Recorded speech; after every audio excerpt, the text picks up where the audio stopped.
Welcome to CCX, Cross Country Comics. You're here. Sorry.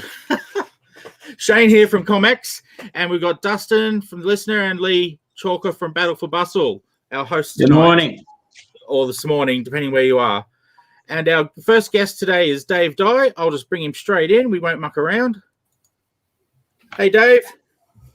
G'day all. How are you? Morning, Dave. G'day, mate. What's happening?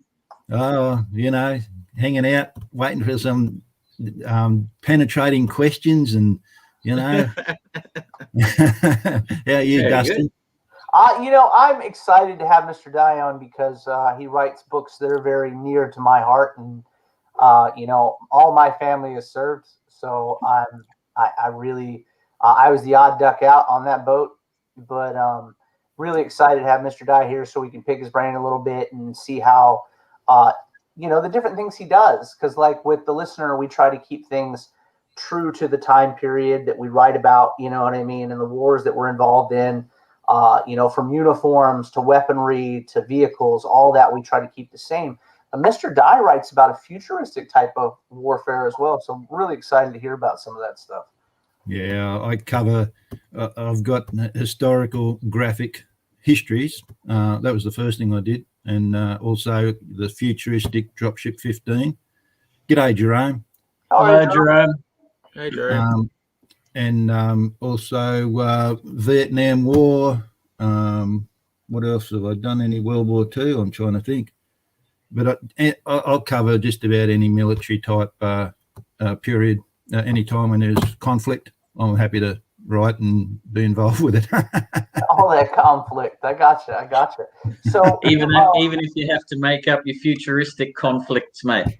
That's right. Well, a lot of that, as I was saying, actually, someone asked me one time, do I do biographical type stories, from my experiences? And at the time I said, no, because I hadn't thought about the question. And I said, no, nothing much to talk about there. But then when I was talking to Spedsy the other day, he asked me about the Dropship 15 story in Amazing Tales #1. And that was drawn on something that happened when I was in the army.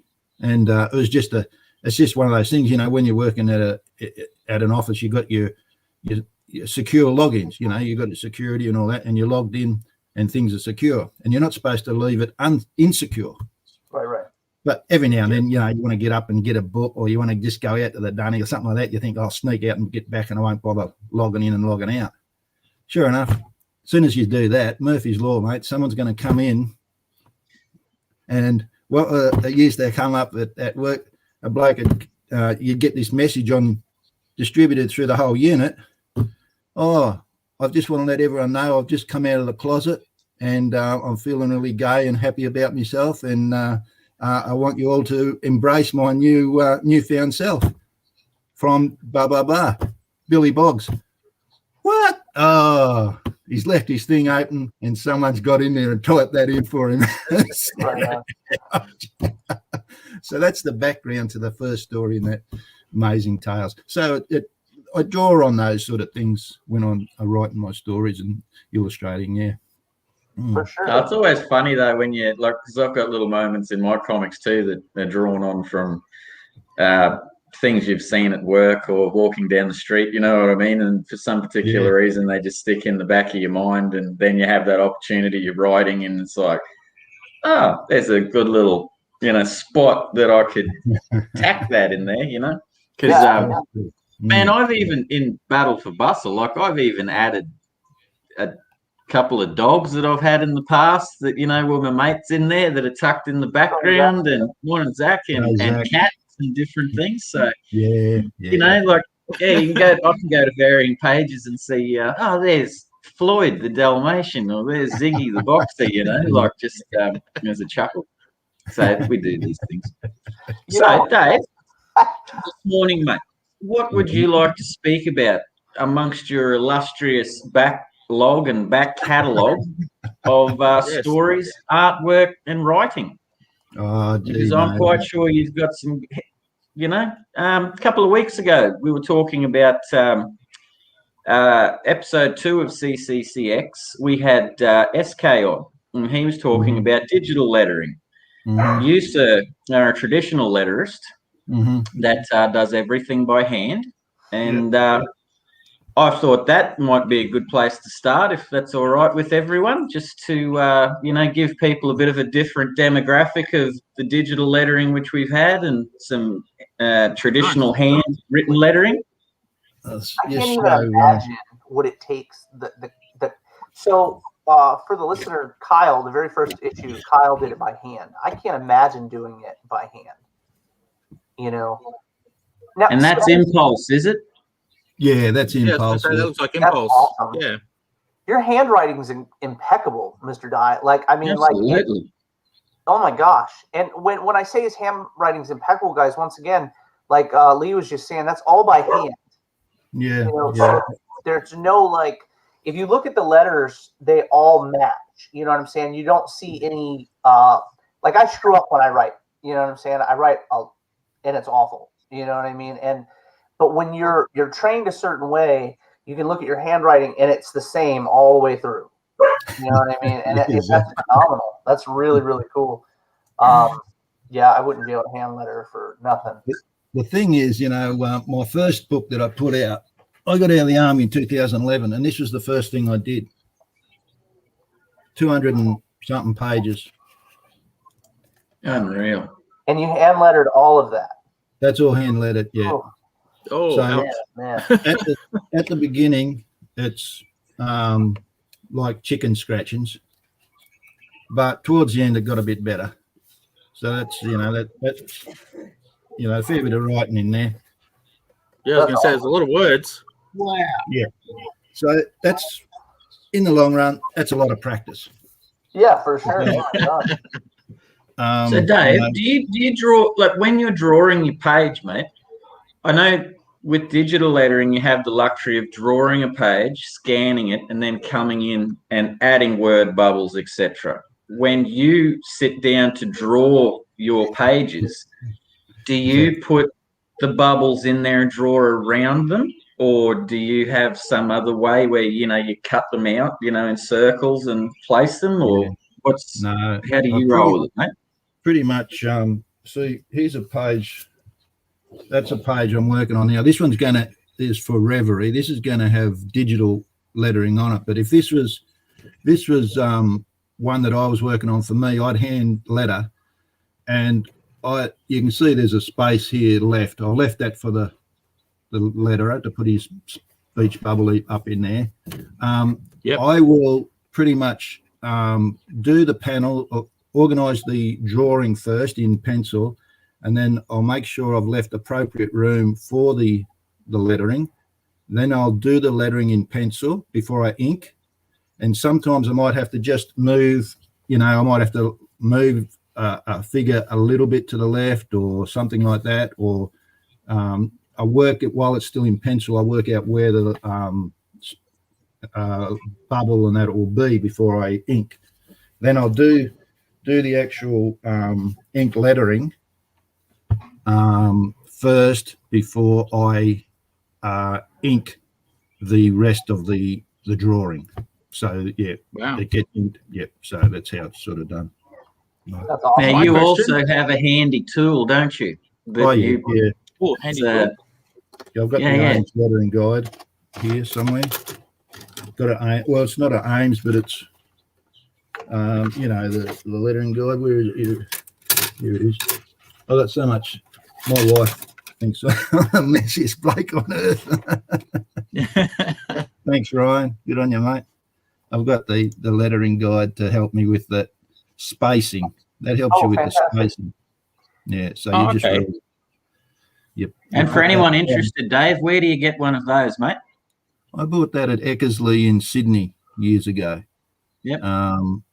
They're hard to track down here in Australia. I think they might be a lot easier to get over in the US, but here in Australia, I looked for a long time before I found one, and I've seen people asking, where do you get them from? I always, let them know where I got mine, but you don't see a lot of them around. So you got to be lucky here in Oz. Yeah, but a very handy bit of kit. If you haven't got that, you just you can have the old roller ruler. It's got a roller on it, and you roll down your page with 2 mil. I think it's something like, I won't talk fractions, Dustin, but in metric it's about 3 mil between for the spacing for the letters on an A3 page. This is on that size page. Yep. And I think it's a mil or 2 mil gap between lines. Right on. It's something to be, it's interesting what you mentioned earlier. You're talking about doing your pencils first and then your inks. I know that we try to drop a little bit of education on this show. We try to educate just a little bit as we go through. What he's talking about doing, guys, is a thumbnail. He's talking about thumbnailing his pages first and then going behind them and bringing them to size and inking them himself. That's an incredible thing. Do you use a like a light board or a light panel to do your inking? No, mate. I do it just I just do it straight over the pencils. So that's incredible. What I do is, I do blue line now. I do a lot. I used to do. You can see it on here. I use a blue lead. I used to do graphite. Can you see the blue in that? Absolutely, that's incredible. Sure. Yeah. And it's easy for you to erase because it's such a light line. You actually don't have to erase it. You don't have to rub it out, Dustin. You can, when I finish inking, I'll scan that, and then I choose the black. The layer.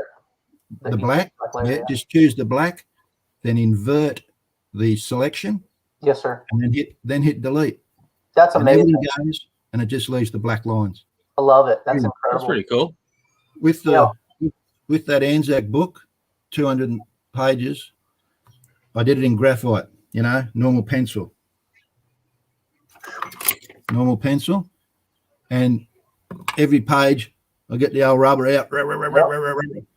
Oh, my elbow sore. And then after I've done about 4 or 5 comics after that, I don't know, I saw something on YouTube or something, I dare say, and I had the computer and I had the scanner, and I could I just worked out, do it in blue and delete the blue, and then you got just the black. Beautiful. And my arm's good.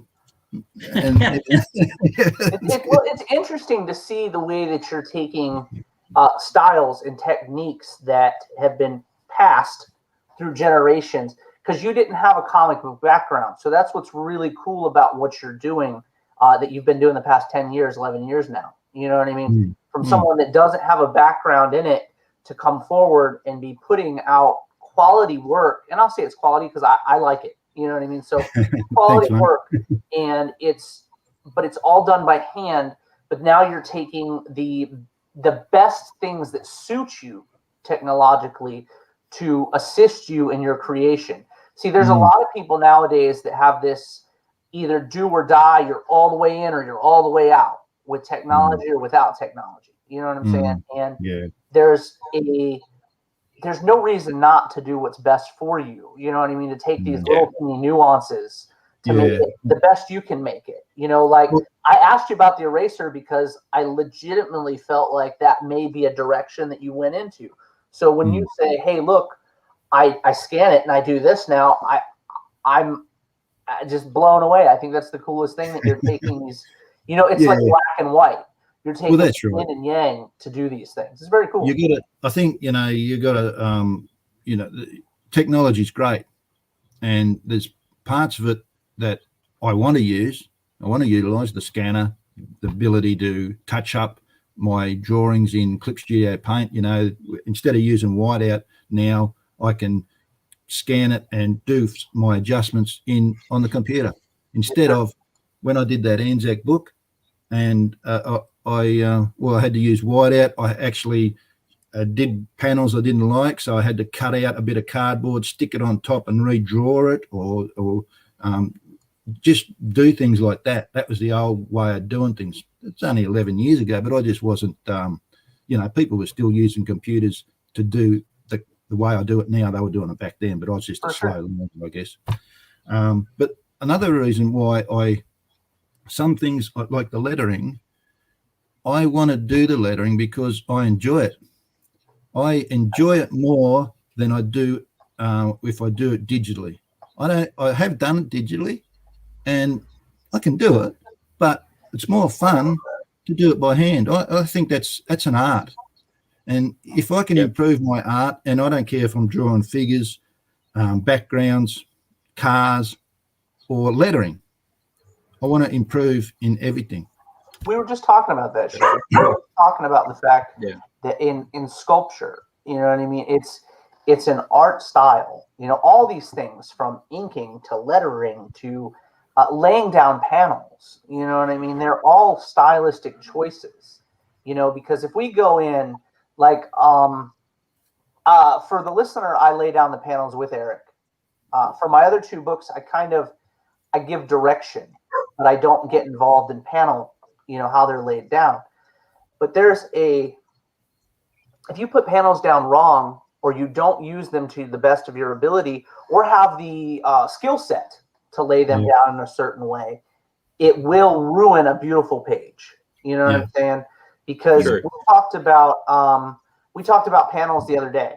We talked about the fact that the way that the last show we were on, last Friday, we talked about, or my Friday, y'all Saturday, we talked about the way panels were laid down on some pages. Phenomenal stuff. You know what I mean? And if you look at Battle for Bustle, he lays down panels ways that are intriguing in the way, because your eyes follow panels.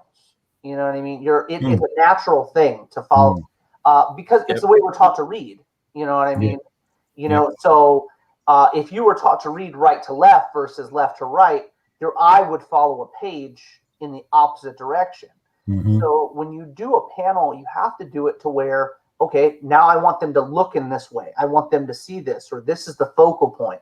Like, you use panels to direct your eyesight, you know, and it's a skill set. I mean, it's an art form in itself, because you can have a beautiful image, a beautiful page with some screwed up panels, and it destroys your beautiful image, you know? That's right. And I think that's something you'll look at most of my comics. You'll see I use pretty much a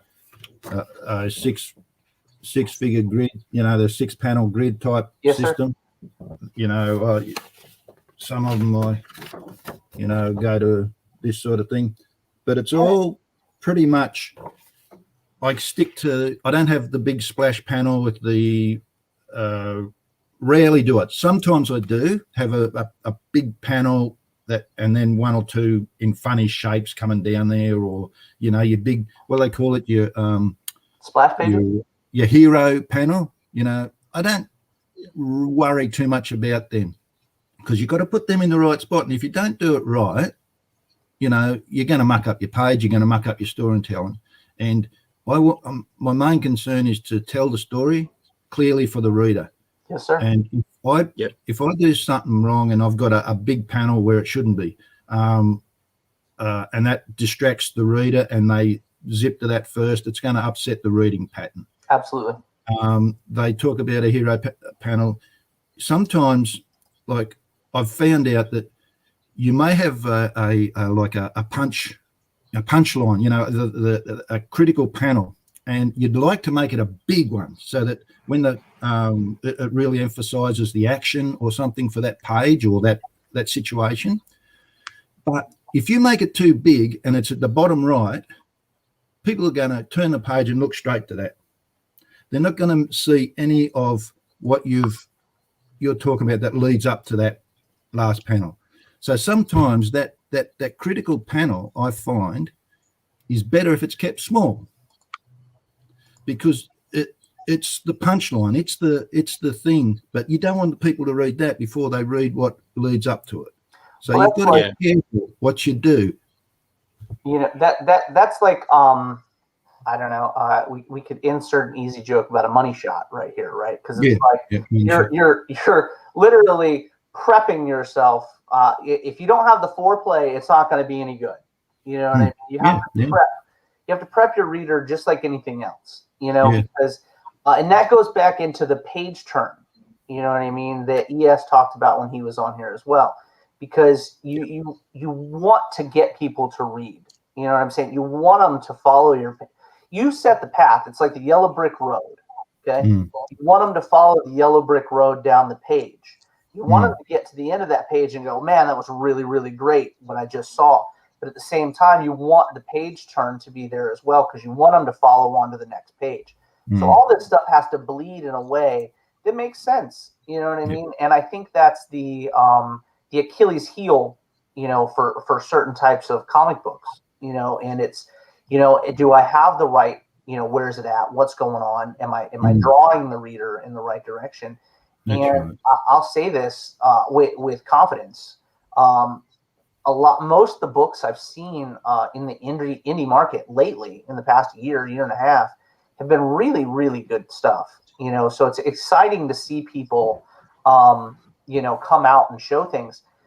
With Australia, though, you guys have a plethora of talent from an older generation as well that are showing back up, and not just age-wise, the industry. No. The industry, the comic book industry. Oh yeah, we had showing up last night. You know, and going, hey, look, we're still here. And I don't think they ever went away. I just think that, like I said before, I think Australia is coming back in a way in the industry that is very powerful, you know, because you guys have had 2 or 3 dudes that are over there blowing stuff up, or over here blowing stuff up, but they've been blowing stuff up over there the whole time. You know what I mean? Yeah. So the internet and indie publishers and stuff are making it so you guys can, you know, show up. It's like you have a seat at the table. You've always had the ticket, you know, but now you can come to the table. And I think it's fantastic. I mean, I had Heather earlier today go, hey, look, when are you going to write a book with Lee? And I was like, would Lee actually do a book with me? I'd pee. I felt like a little girl, you know. And we were like, oh my God, is that a thing? You know, so, you know, it's really, really cool to see you guys come out in a way. You know, look at you, Mr. Dye. You started 11 years ago now. Okay. Look at what 2011. Yeah, 10 years Started ago. 11 years ago, and this year nominated for a Ledger Award, which Dustin is one of the, well, it is the pinnacle of Australian comic book awards, mate. Just to be nominated in that's an amazing achievement. I mean, I don't know that, Mate.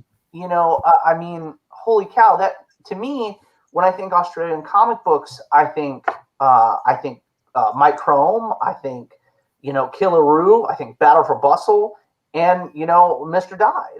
That's about, you know, you guys are like the pinnacle of comic books for me in that region. And don't forget about the Devil's Toilet. I mean, you know what I mean? And I, you know, the chook thing is actually a joke in my household right now. Like, it goes around my house. Like, I have a 10-year-old daughter that'll be like, what the chook are you doing? And I'm like, it sounds funny. And I was like, it does sound funny. So, you know, whatever.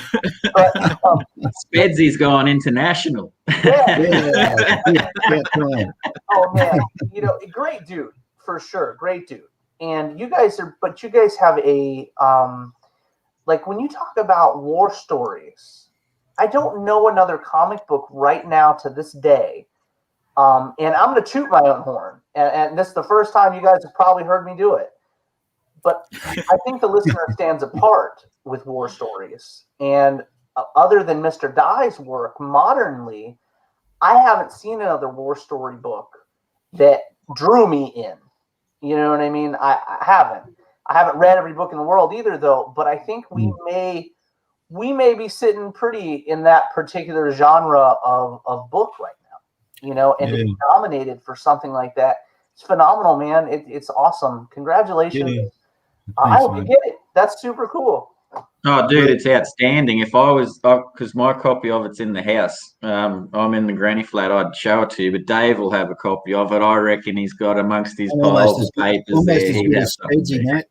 Almost as good as Spedsy. Everything on hand. Everything on hand. Yeah, no, mate, beautiful book. Look at this. That's so cool. That's the first chapter of volume 2.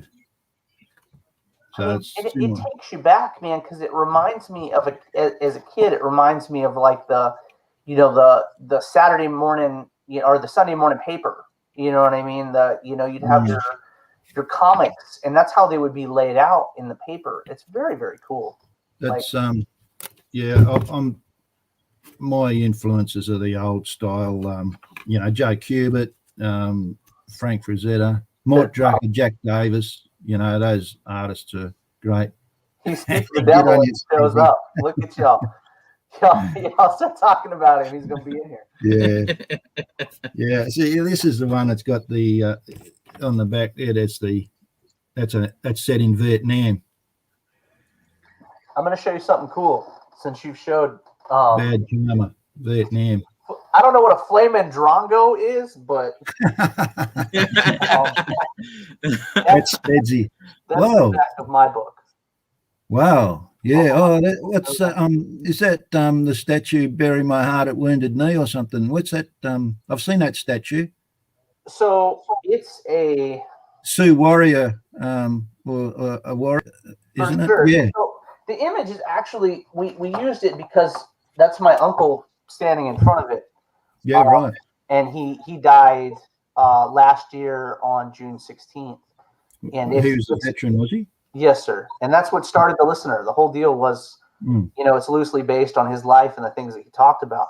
But I think it's funny how we. I find it interesting that you didn't use anything on the back of your cover but the image, because I think that's really powerful. Like, I won't put ads on the back of the listener because I feel like it's a staple. You know what I mean? To the book. He'll always be on the book. Every issue of the listener has the same back cover. 1, 2, 3, they all have the same back cover. But I think that's really cool, and it, like I said, it speaks to me. So it's really cool that you're on the show with us today. I'm a huge fan. I'll fangirl all day about it because it's very, very cool. The concept, the stuff that Mr. Dye writes, guys. If you haven't read any of his stuff, you need to get on it. I mean, you really need to get on it because it's a style that you don't see anymore. For one, stylistically, conceptually, just great stuff. And before I get off my check that out. This is talking about style. This is my style. Yeah, Flamin' Drongo. Yeah, the Drongo, mate. You bloody galah. Steady, you're a galah, mate. That looks so good. See, like he used those circular panels. I find them very interesting too. Like you don't see those a lot anymore. Yeah. Actually, a lot of that circular panels and stuff turns up in a lot of the Phantom comics I've noticed. Some of those pages, really, they're quite dynamic paneling and stuff. So never underestimate the old Phantom because there's some pretty talented people do that stuff as well. Look at that. That's awesome. Beautiful. Code of Honor. That's a graphic novel set in. Actually, I wondered if I'd done a World War II. That's a World War II story. Oh, it's colored too. Check that out. Nice. Yeah, did that in color. Yeah. That's a 100-page graphic novel. I did. That's probably the first story I did. I did that actually while I was still in the army. That's awesome. Oh, okay. I didn't color it. It was just in black and white. But I was desperate to get something I had a supernova or a convention. You've got to have something new for each year. You can't go back with the same stuff you had last year. And I was, I've got to get something quick. So I thought, I've got that story. I should go through it. So I revamped it, went right through it, and colored it in very quickly. Lee, can you imagine doing 100 pages per issue? I mean, man. No. And actually, this story, this is the book. I was at Melbourne Supernova the other day, and the president of the Australian Comic Museum or Cartoon Museum came up to me and said, Dave, that book, Code of Honor, it's one of the best comics stories I've ever read. That's incredible. It's just a brilliant storyline. The characters are great, and just the way it ends, it's just a brilliant story, mate. You did real good with that. So I said, mate, I've got to get that in writing. Dave, you know what I'd like to say to you, mate, is a couple of Wednesdays ago, your mate Brad was on with Jerome and Shane. and I believe his name's Brad, the comedian fella that does some comedy. Yeah, and Brad Daniels. Yeah. And he mentioned that there was a period not so long ago, and you've also said this to me, where you're actually at a point where you just thought, you know what am I doing this for? I might just take some time off. And you know what, mate? Judging on how you've been going this year, isn't it bloody good that you didn't? Because you're getting compliments like that from that guy. You know, you're up for a ledger. You know, like it's amazing how you know you're snowballing now, man. And it's kudos to you, man, because you've just been trudging away and doing your thing, and it's just quality, man, quality. And I think you know that's consistency, and I think that's the best lesson that anyone can learn, mate. It's just a consistency, mate. Just keep hitting your mark, do the best you can. And I mean, the traditional methods, man, of like your lettering and stuff like that, I couldn't even imagine going to the time of doing that. Wow, you know, like the fact you're so enthusiastic about it as well. You know what I mean? Like, God, if you asked me, like, come and, you know, letter 100-page comic book, I'd be like, oh, you know, like, and you're like, man, I love it, you know, boom. And mate, lettering is so bloody important. I mean, look at all those classic comics from the day. You could tell by a different person's handwriting who the letterer was as easily as you could tell who the artist was by their style, or, you know, the writer that, you know, like once you picked up on their rhythms and stuff, like the lettering.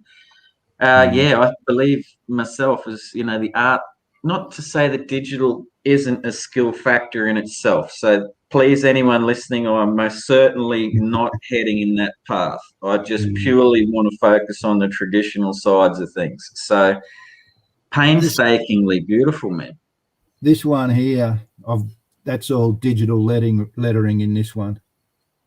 This is the story of the Eureka Stockade, Dustin, which was during the gold rush days in Australia. There's a big kerfuffle, and so that's got digital lettering in it because the editor. This is professionally published, not self-published. It looks really good, though. I mean, it really does. The book itself looks really good. You know what I mean? Like, that's perfect bind. I mean, it looks beautiful. I mean, the book itself looks great. I'm sure the pages feel really good in your hand. I love it, man. I love the work. I think that, like there's a lot of panels on, like, you use the panel there in that last page you were looking at. Right there, it's got the horse, the dude riding on the horse on the right-hand side of the screen. And you've got a pole there, which looked like a panel. I thought it was a really interesting thing. It's really interesting anyway, but I thought you had cut that panel in half, and I was like, well, that's really cool. I've never seen that before. It probably was a late edition. Probably the editor came back, or the writer, can we stick a panel in there? It's all hand done, mate. I've inked it. So I like right now, like I put out a book a month right now. That's generally what my schedule is. It's a book a month, and it's 24. All my books, good. They're all 24-page full color every month. And what I do though is I stagger my books. I have 3 different teams, but I have artists that work between my teams as well. So it's like I try to make sure that everybody has the time they need to not feel like they're rushed to put out a product. They're all written well in advance. I don't. You know, he cracked the whip. Poor Lee, he called me the other night. I thought he was dying. You know what I mean? Talking about how he needed a ride to the hospital, and I told him I was the wrong phone number to call. It was just, it was rough. But there's something to be said about, like what you mentioned and what Lee mentioned as well, is the static approach. You're doing the same thing. You're building the product, you're building the name, you're building your skill set. But it's because of the fact that it's in the military does it for most people, and that's probably why my household was the way it was. Not to mention, other things in my life, but it was, you always had, everything was very to the letter. You know what I mean? Everything we did at our house had to be done by a certain time period. We were all put in certain ways. had to be situated. You know what I mean? Yeah, I'm still and- like that. Still absolutely. undocumented. But it gives you a form of acceptance almost of what needs to be done in the day. They say the most productive people have everything down to the minute of a day. You know what I'm saying? What they do per day. I don't do that shit because it's bananas. But it's like, you know, if I did though, I would probably be less stressed than I am. Generally speaking, I'm not very stressed, but I have per project. You know what I'm saying? As you're doing a project, it's literally like, I talked to a guy earlier today, really, really nice guy. He puts out a book a year. He puts out 8 issues a year. And that's a lot of people. You know, most people put out 1 to 2 issues a year, you know. And at one point I was like, I felt like Jim Carrey, you know, in the second Ace Ventura movie when he's running through the jungle and all the darts are hitting him in the back and he's like, 3 darts are too much, you know. And I was like, I'm thinking 3 books is too much, but it's what we do for a living. Like, I don't have a side gig or a side project. This is my life, you know what I mean? Right. So, you know, selling comic books and writing comic books, producing comic books, that's my bag. So, but it's, you know, we have to come to a way to formulate a plan. Like when you, Mr. Dye, you have a schedule, I'm sure, for your stuff. I need this done by this date. This is how I need to do this, so on and so forth. And I think that's integral. You know what I'm saying? Like right now, I'm not like Shane. I'm not like the Oz. You know what I mean? The Wizard of Oz behind the curtain. You know, hollering loud voice and everything. I'm normally the guy that's like, hey, you know, hey, do you know when the cover is going to come in, or do you guys know when pages are going to come in? You know, it's more of a polite thing than, you know, smacking them or anything. But Shane he doesn't believe in that. No polite. He's got the timetable and everything. Yeah, no, Dustin, no.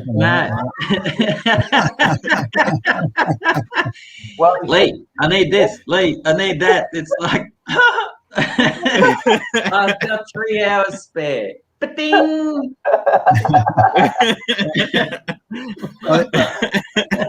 I've got a pretty structured sort of day. Every day I sort of stop at 10 o'clock for smoko. Got to have smoko at 10. That's why I had my cup of coffee there while I was a little bit early today because we had the thing, but I'll stop at around 12 for lunch. Then I'll work in the afternoon, and then when the missus comes home, that's when I'll sort of put pens down for a little while and maybe do a little bit after that. But it's every day is pretty much like that. Yeah. Right on. Well, and it's important that people that are getting into this industry, you know, it's like you can ask anybody between me, between Dave, between Lee, between Rob. I know Rob was in here a minute ago. Between any of us that are in here that work in this industry, I'll tell you the same thing. It is important to have deadlines. You really need to have them because it sets an example for you. You know what I mean? Not for anybody else, but it prepares you and you're ready for things, you know? Like I have guys that come in and they're like, hey, look, I just got bombarded by, you know, 20 different things. And I'm like, okay, you know, I tell all the guys I need work early just in case anything happens. And gals. I tell them all early, you know, that, hey, look, I need it by this date so that I have a couple weeks. Yeah. You know what I mean? Yeah, for sure. Hey, there's Morgan. Quick question, Morgan. You didn't happen to get your package yet, did you? Yeah, Morgan. I gotta check and see again. Did you happen to get that? Yeah, I listen to music, mate. Quite often I don't hear it. Quite often when I'm focusing on what I'm drawing, the music might be there, but I don't hear it. I'll switch in and out every now and then to a tune, and then I'll concentrate on what.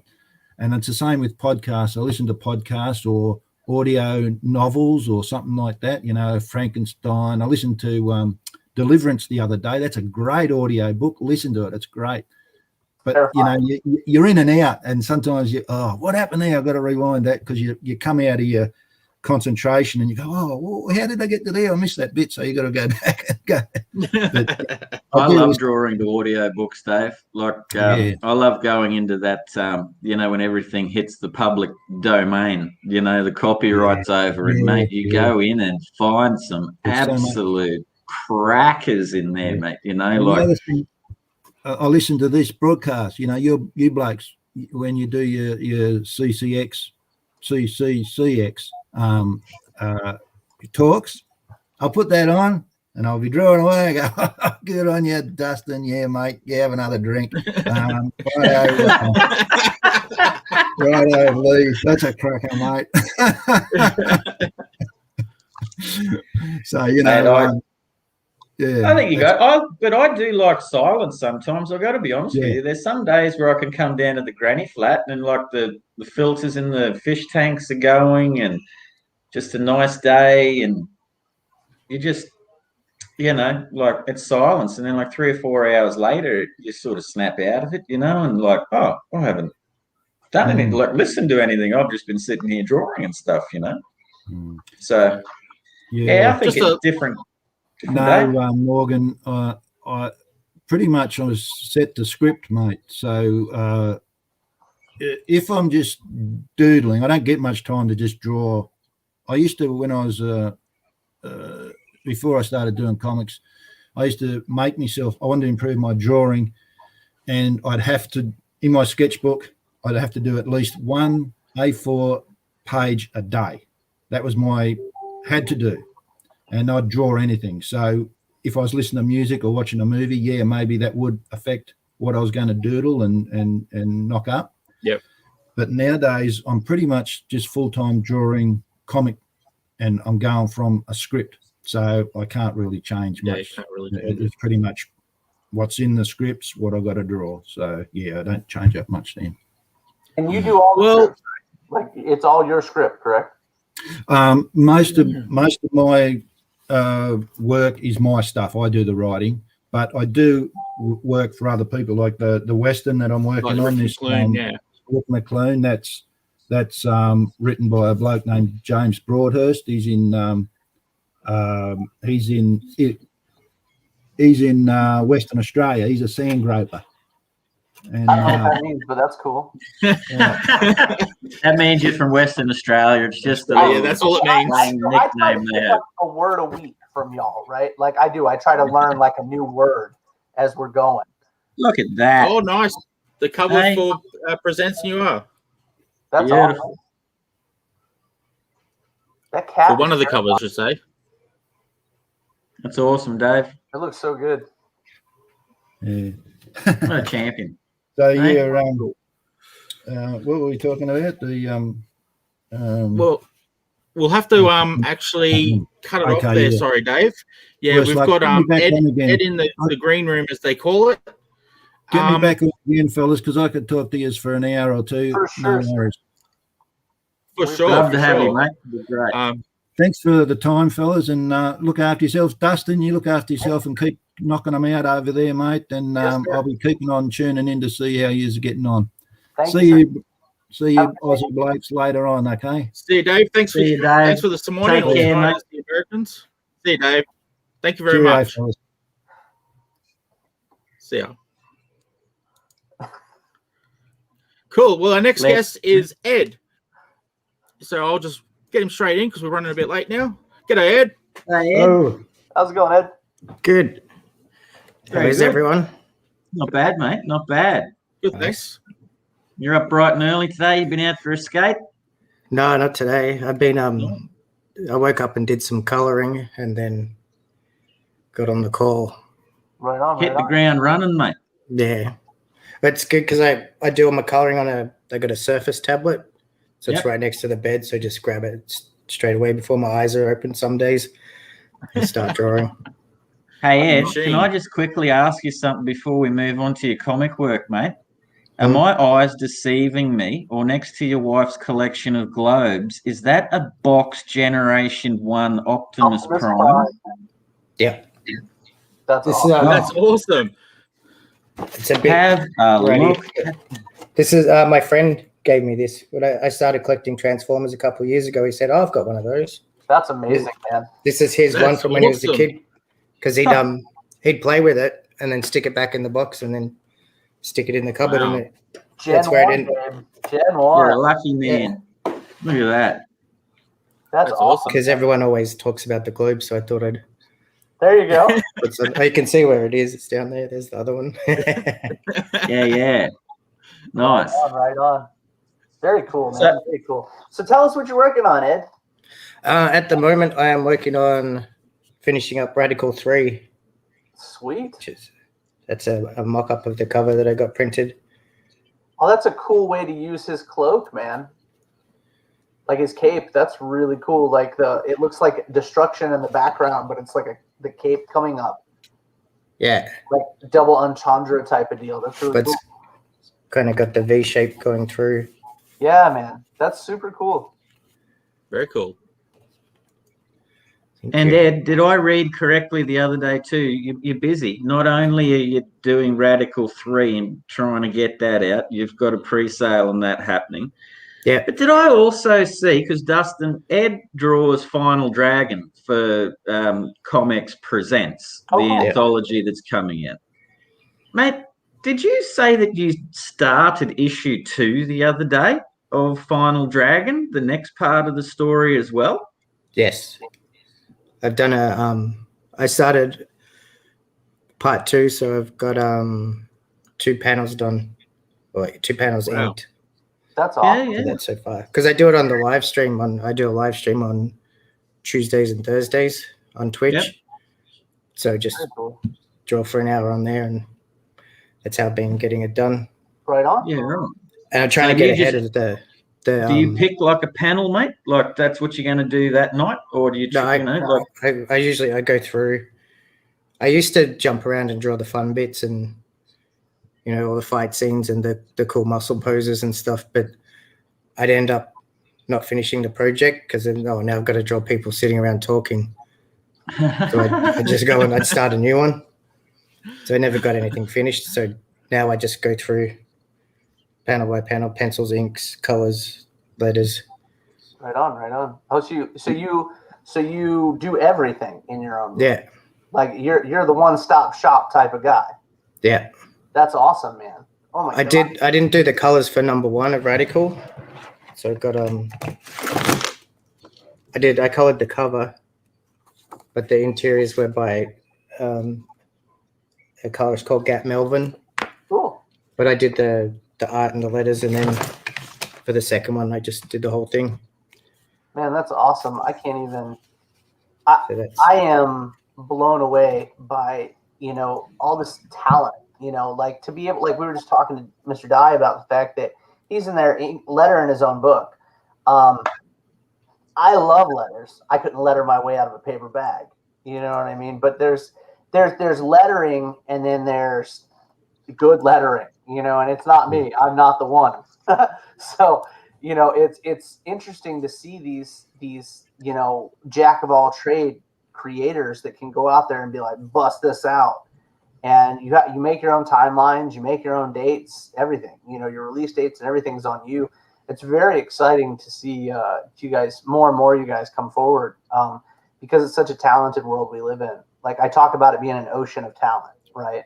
Like when I went to put out my first book, it was like, man, there's this ocean of talent and I've got to like dip my toe in.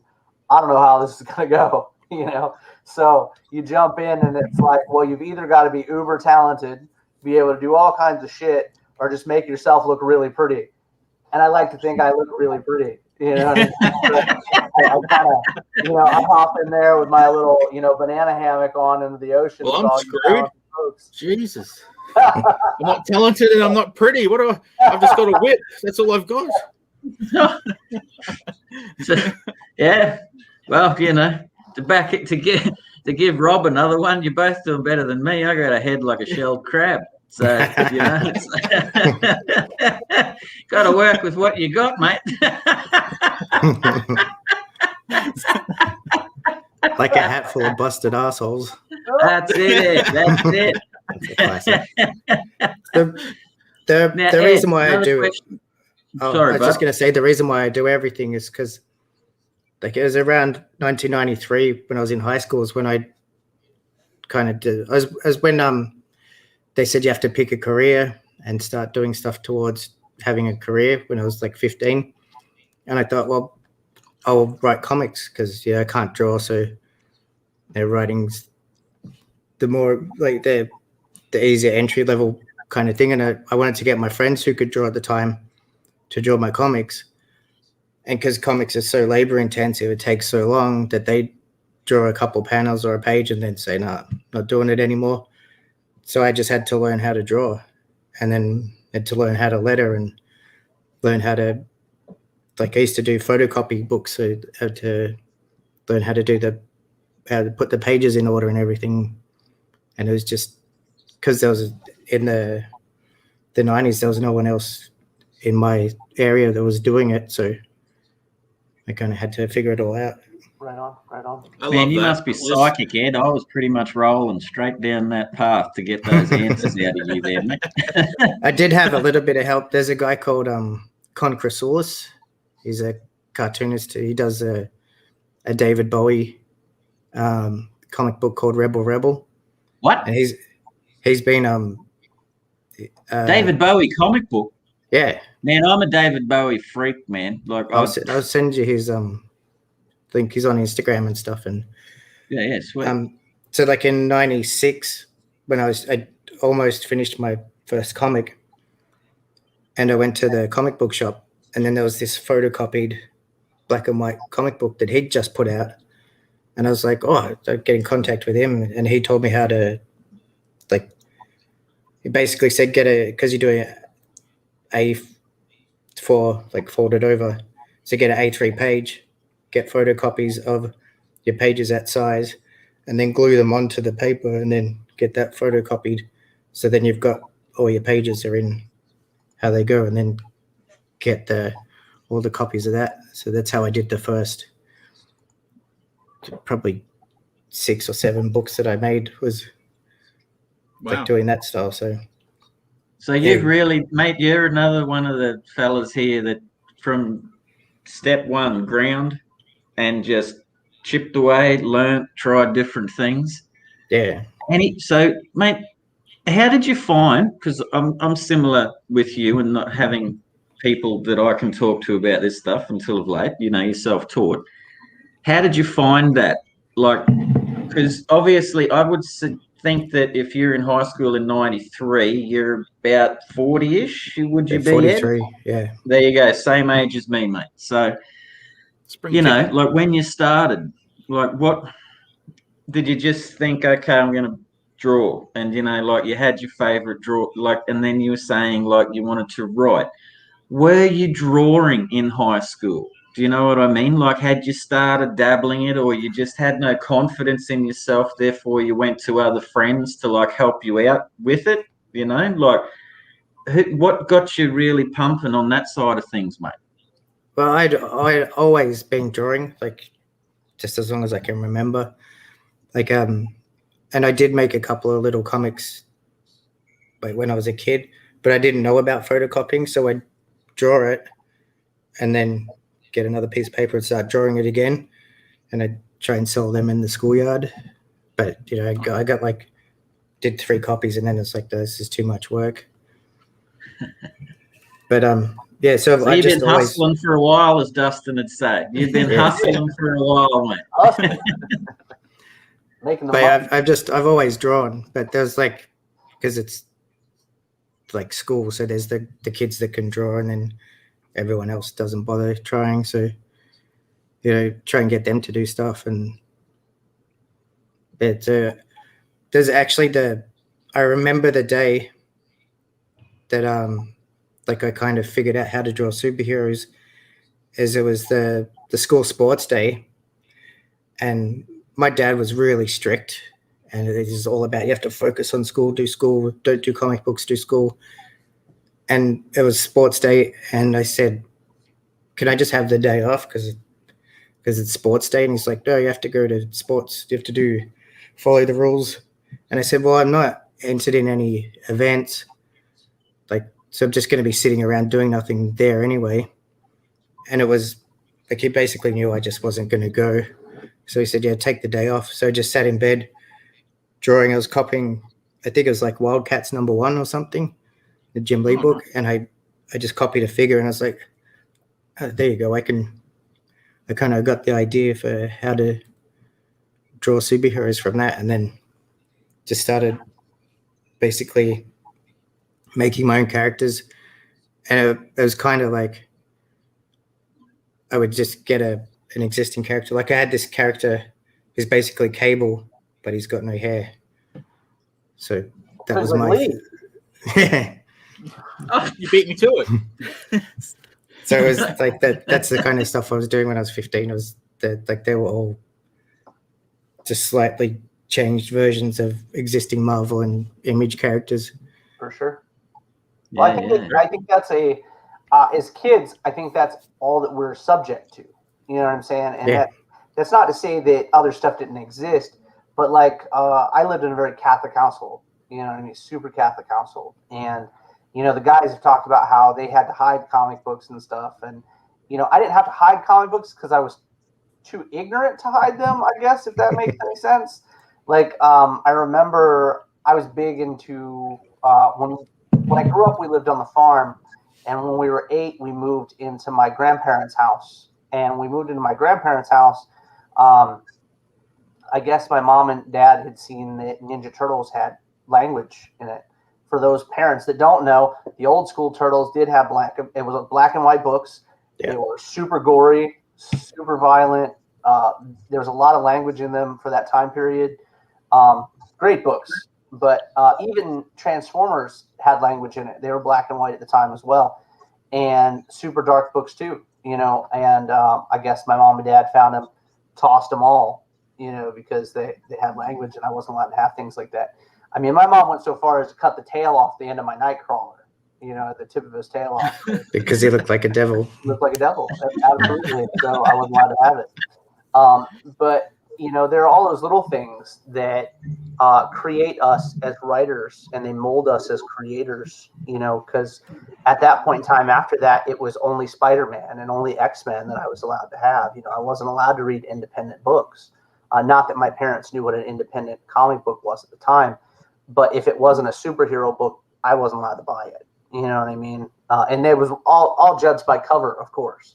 You know, if you looked at some of the covers I put out now, holy cow, you'd think my mom and dad wanted to burn me. Nowadays, my parents encourage half the covers I put out, even the ones that aren't suitable for certain broadcasting.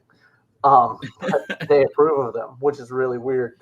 But they got different when my sister was born and stuff like that. People change. But do you remember how progressive, mate, when Spawn first came out? And those first 3 issues where, you know, like you realize that Al Simmons was dark American, but he was only the devil only gave him the power to portray himself as a white American. So his family couldn't, you know, translate to him and stuff. I remember I was probably about 15, 16 reading that stuff. And like those first 3 issues, I was like, whoa, like Spawn, you know, the indie market, because of books like, you know, because of creators like Todd McFarlane and such, you know what I mean? Because of Image. Now we can take that further back and go because of Dark Horse, you know what I mean? Because of Dark Horse Comics, got indie stories that were not of the norm. And I use Dark Horse because it's not obscure like a lot of the other indie, you know, production companies were, you know. You know, you guys talk about AD and stuff, you know what I mean? That's real obscure over here. You know what I mean? It's super obscure stuff. But like when you look at things like you know, Dark Horse put out Aliens, Dark Horse put out Predator, you know, they put out Terminator, you know, they were putting out all kinds of good stuff. But those are books that I wasn't even privy to until I was in my teens. You know what I mean? I didn't see that stuff. You know, Aliens was my favorite, and it was one of the loves that I shared with my mother later on in my life. But it was like, you know, those kind of comic books were few and far between, you know, because of the print runs. I mean, nowadays, trying to find Aliens, Hive War, or Terminator, you know, Blood or Predator, Blood and Sand, and stuff like that, unless you go look for it online, or like Diamonds in the Rough, even owning a comic book shop, I didn't see them coming very often, you know, because print runs. But I think that the indie market is the coolest place for original stories. You know what I mean? If you're looking for some original stuff, you know, people joke and they talk about certain stories. Yeah, Hive War in Earth War II. Holy cow! One of these days, I'm going to send you my. Do you know what Collectors is, Lee? No. With Collectors, okay. So Collectors is an app, and what it lets you do is it lets you input your app, input what books you have as your collection. Okay. Speaking of that, the listener is actually on that app now, but and just a little toot to myself on that one. It is on that app, but so people, you take your collection, you put it on there, and you can share it with people. Like you give them a link, and they can see your entire collection. It's a really cool little thing. One of these days, I'm going to show you some cool stuff that I can't show you on here. But there's the indie market, with Radical. You know what I mean? So what made you go? It's a superhero book, I take it, right? Mm. From the cover, the cape, you know what I mean? So what took you in the superhero direction? That's what we started with this indie conversation, because indie books, you can go anywhere, you know what I mean? And that's, as kids, we didn't know that, you know what I mean? We had superheroes, that's what we had. We didn't know you could write about The Walking Dead, you know what I mean? We didn't know you could write about scary space stories or, aliens or anything like that. It was basically like, if you weren't a superhero, it didn't exist when we were kids. So what pushed you in the direction to write something about a superhero? It's just because I love superheroes. I love superhero comic books. For sure. And my earlier stuff was more like kind of like the early Image kind of books, as team-based stuff with lots of people screaming and everything. But so with this one, I wanted to kind of go back to like a bit earlier than that, like a more 80s kind of style of story, but with the modern technology. It doesn't look like an 80s book, but it's just, do what you love. Like, I do autobiographical stuff as well. Like, I started doing that a couple of years ago, and like the Final Dragon's a karate thing. Like, I dig that, man. That's really cool. Like, I feel like it's I feel like it sounds like it's a very personal story to you. You know what I'm saying? When you talk about the cover, you talk about, having been doing this since you were a kid. It sounds like it's a very personal thing. It's not just like it's a superhero book. There's got to be some ed in there. You know what I mean? Especially the first issue. There's a lot of ed on the page on that one. It's not like very noticeable. Like people that know me really well are like, oh wow, that's very much like the stuff that you talk about all the time. But it's just trying to figure it out, like how to make comics. It's like a lifelong thing. You'll never quite get it, but it's just the doing it and just making comics is like the only thing that I've never really stopped doing. Like I said before that I stopped making comics. Right. What I did was for a long time is I stopped. So I was always creating like stories and doing the character sketches and shit like that. And maybe I'd start writing a script or doing some layouts and stuff, but I'd just jump around. I'd never finish anything. And that was also because of at the time it was expensive to get a book printed. Yeah. Like I'm amazed at the quality of the printing these days. And they're so cheap. Like you don't have to get a print run of a 2,000 or 3,000 just to make your costs back. Like you can get 100 or 200 printed and it's still make money on it. Like it's amazing. For sure, absolutely. I think that. So Ed, price-wise. Oh, sorry, Lee. My fault. But all I'm going to ask Dustin, and then I'll let you fire away, is how good, mate, did it feel to hold that first issue in your hands when you had it done of Radical? Yeah, that was amazing. Like getting the box, cutting open the box, and then there's just like tons of them in there. It was a great feeling. Oh man, it is a good one. It's definitely a good feeling. It's like I don't know if you have kids, but it's almost as good as having kids. You know what I mean? Almost real close. But you know, so what? Like my books range between 15 to 35 US, depending on the book and whoever did the cover. You know what I'm saying? What do you normally chart? What's your cover for a book? It's between like $7 and $8, depending on like if I'm doing a promotion or if you're buying it at a shop. Right on, right on. And are you in? You're in shops in Australia? That's pretty cool. In a couple. I'm gonna start trying to push it to like once I've got number 3 out, I'll start trying to get into like every shop in Australia, basically. Just awesome, send some emails out and see what happens. Yeah. Right With the on. shops, though, you don't really make as much money because they've got to, you know, they've obviously got to take their piece. You got to get the books to them. Like if you have to send them like 5 books or something, that's basically the cost of. That's all your money's gone there, and because you can't expect them to pay for the shipping, and then try and sell the books as well. Good on you.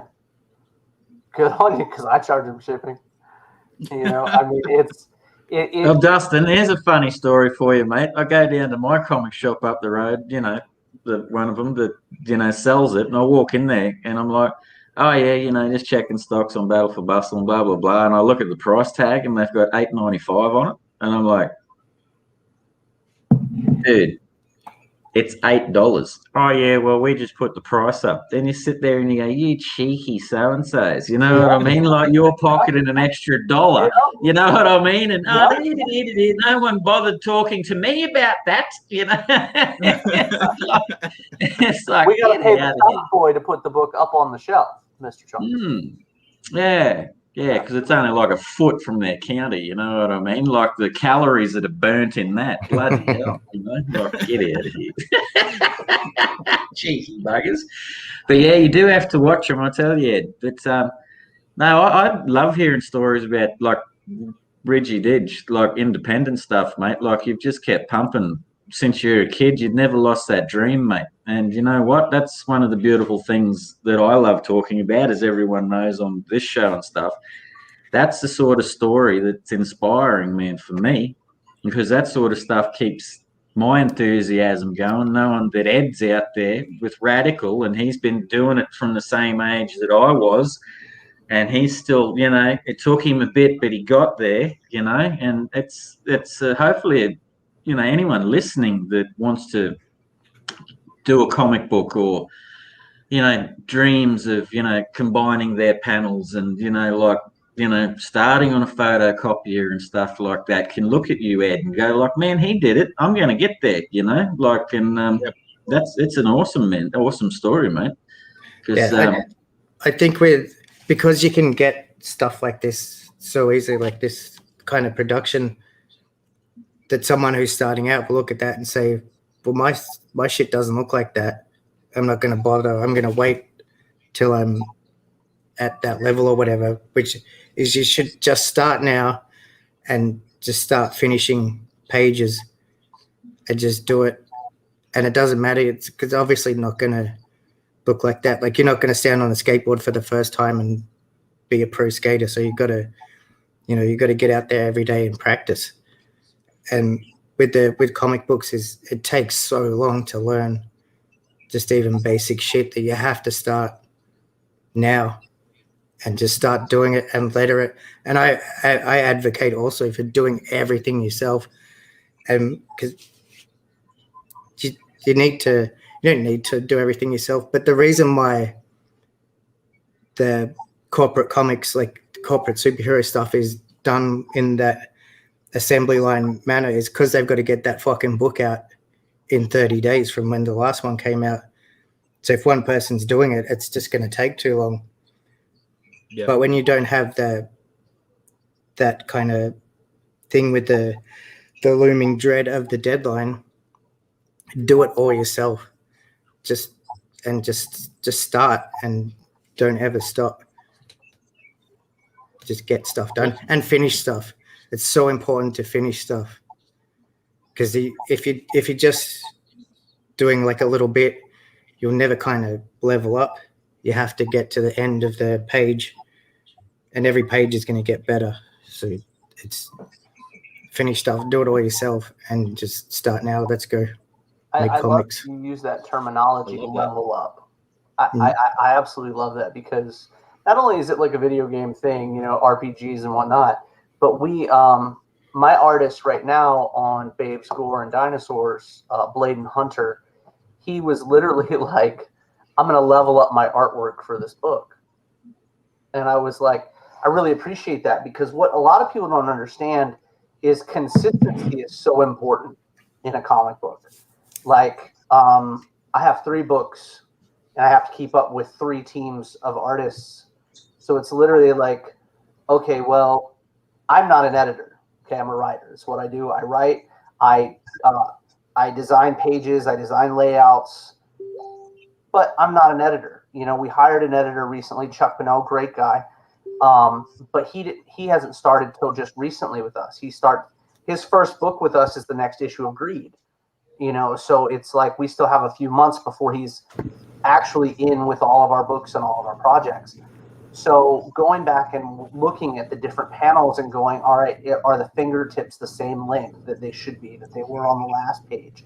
Are they wearing the same color clothing throughout each page? Or little nuances like that. And I think that sometimes it's incredible to do it yourself, but I'm that guy that is so deep in the forest, right? I can't see shit because there's trees everywhere. I really can't. Like I would not be able to work on like my books. I write very far in advance. Like I'm a year. Oh my gosh, 38 issues into the Listener now. 9 issues into Greed, 4 issues into BGD. So it's like being so far ahead. It makes it so I can come back and look. You know what I mean? If I was doing it per issue, I wouldn't be able to keep up. It'd be so difficult for me. But that's just me. That's my own Achilles heel.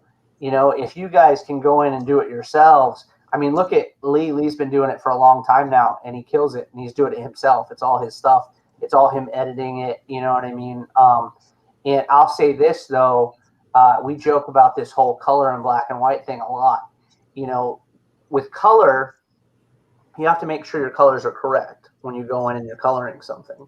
But at the same time, versus black and white, they both have their own nitpick hard things to see.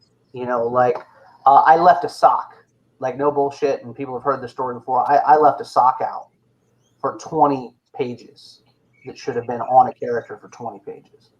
And I didn't notice it because the colorist is my buddy and he's a badass and made it look like he wasn't wearing a sock. You know what I mean? But when we went to look on that last page, it was like, holy crap, there's no way to change that to make it look not like a sock. So we had to go back. And digitally, it's easier. You can go back and change the colors for it and fix it. It's not a big deal. Traditionally, though, it would have been a pain in the dick and somebody would have been really upset about it. But with black and white, though, there's no hiding things. You're bare naked. Your lines have to be straight as shit, or they have to be just right. It's almost like I look at black and white like I look at tattooing.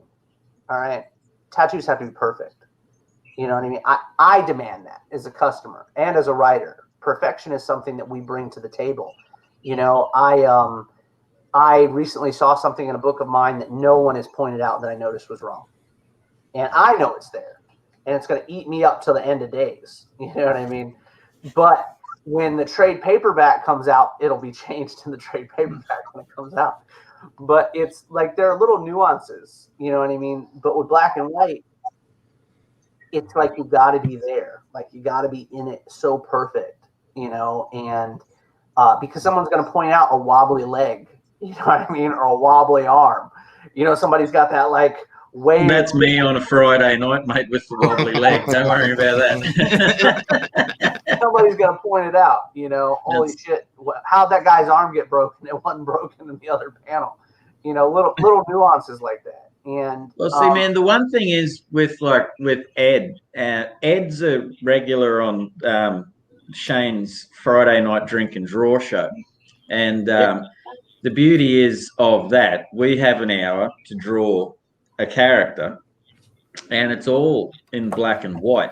And I'm sure Ed, he's a handy man too. He'll have an image or two next to him, and last night's one. that's last night's Dark Nebula and stuff. Like, so you get. I mean, Ed's done that in an hour. When I do them, man, all the poor buggers see is just 5 million lines and me just, blah, blah, blah, blah. You know, I don't even get time to pick up a pen. And it's like, I'm looking at these dudes, man. And they're like 15 minutes pencils, you know, like 20 minutes later, they're all onto their inks and stuff like that. And, you know, like I bloody admire the speed in which, you know, particularly Ed's been doing it every week, because even if I'm not there, I'm still watching and listening and stuff. You know, there's another plug for you, Dustin, you know, always listening. Somebody's always listening. That's right.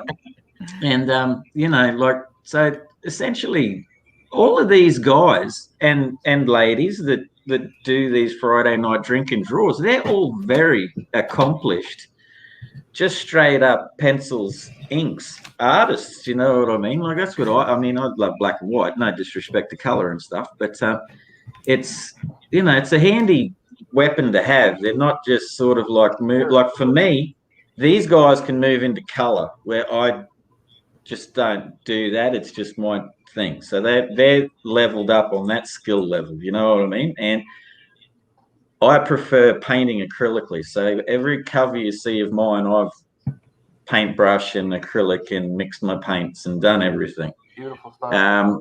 But, you know, I mean, again, Ed being a DIY man, the Dave Dyer being a DIY man, you know, skills you've had to learn, and you come, and like we were saying, and you choose. Like Dave uses a roller ruler to do his lettering. You know what I mean? Like, he's chosen that. Ed's chosen whatever it is that how he letters, or, you know, it's a beautiful thing talking about this stuff. There's no right and wrong between the process, is it? You know, at the end of the day, it's just, if you're getting yourself out there. And Ed, mate, I can pick your artwork a mile away, mate. There's definitely Ed in that, because that's one thing I'll tell you is as soon as you put something up on Facebook, I don't even have to see Ed. I'm just like, oh, Ed's banging out more drawings. You know what I mean? Like, and that's the best compliment I can give someone, mate. You know, like, is just keep being you, dude. You know, like, you're doing it. You got your style. You got it happening, and I'm real keen to see Final Dragon, actually, because I quite like drawing that dude. And I'll get around to inking it for you one day, buddy. But the old whip cracker up there's, you know. You got to get your pages done. Yeah. So get in there and do that work. So I do some, like, I started in black and white, and this is like an autobiographical comic. It's all, everything's by hand lettered. Yep. So even like that is, I printed that out and then traced it with the pen to, like, what Dustin was saying before about being perfect and stuff like that. I think it's like, if you want that sort of polish, like if you're trying to compete with like a Marvel and a DC, that's okay. But if you're just making comics, I think it's more important to just get it done. Just do it. Like, I think that kind of, if you're worrying about every little single line, you know, you'll never finish anything. Yeah. The lines will come smoother every time you draw one, you know. So you've just got to do it. Is the like the what I'm trying to say is the main focus of, like, my point or whatever. And I really regret the however long, I can't really remember. I feel like it was like a 10-year period, but thinking back, I did some anthologies and stuff in that time, and I was still like doing like the production side of stuff, but not really finishing any actual proper books. And so, like if I just kept going through and was finishing stuff and like I'd be so much more accomplished now. Like there's 4 years. Like each book took 2 years to make because I was working full time while I was making these ones, and there's a big difference between like the first page here, like the figures and stuff, and everything's a little bit wonky. But by the time I got to the end of here, like there's a big difference. That's a Daniel Watts is an Australian artist. He's really good. Yep. But there's That's like a bomb on his junk, his codpiece there. Is on the back cover. Oh, that's I can't get the camera right. That's my character, Laser Balls. He shoots lasers out of his balls. Show him shooting the lasers. I freaking love this character. That's amazing. Yeah, that's what you get, dude. Take the balls. Yeah. That's incredible. Good stuff, man. And also, because like I can't remember ever not having comic books in my life, but I started with the British humor magazines like Dandy and Beano and Buster, and then it was towards like the later 80s. I started reading Mad Magazine, and that's about when I started getting like the American superhero comics. I was getting them mostly at markets and garage sales and stuff like that. So I was reading a lot of early 80s and 70s comics. Right on. And then it was like in the 90s, like it was basically 1990 when a friend of mine gave me a bunch of Spider-Man and Batman comics for my birthday. It's like he'd forgotten to buy me a present. And just his mum took him to the newsagents and grabbed a bunch of comics. And that kind of set me on the path of getting into the hardcore, into the American superhero stuff. For sure. And then there was the big, like the big boom in the image. Well, who's your favorite superhero? My favorite superhero, big Ben Grimm from the Fantastic Four. Right on, man. Right on. Good Nice. And then closely followed by the Ted Cord Blue Beetle. There you go. You know, you got Ben wearing people out on Yancey Street, man. I'm a big fan of that guy. And the more you find out that he's like basically Jack Kirby, is like the more you have to love the guy. There's a little bit of every creator in every creator's creation, mate. You know, so hey, man. It's like not a single person out there creating wouldn't have themselves somewhere tucked in their artwork or what they're doing, man. So it's awesome. Ed, I really like having this conversation with you today, mate, because even though we've done our Friday night drink and draws and stuff like that, we've never really had a yarn and never really got to know you, man. And I really like what I've heard about you today, buddy. It's double thumbs up to you. It's keep going, man. Only forward, brother. Just don't stop. I look forward to seeing what you come up with, man. It's killer stuff. Yeah, I'm looking forward to issue 3 of Radical. Woo! Yeah. Out soon. Get it done. Yeah. And Final Dragon. Final Dragon. And Final Dragon, of course. Ed, just before you go, could you share in the private chat a link to your live stream? And then because I've forgotten the URL. It's Ed Kearsley Art is the thing I'll try and. Yeah, it's just up in the right there's a private chat. If you just whack it in there, I'll be able to copy and paste it and send it to everyone.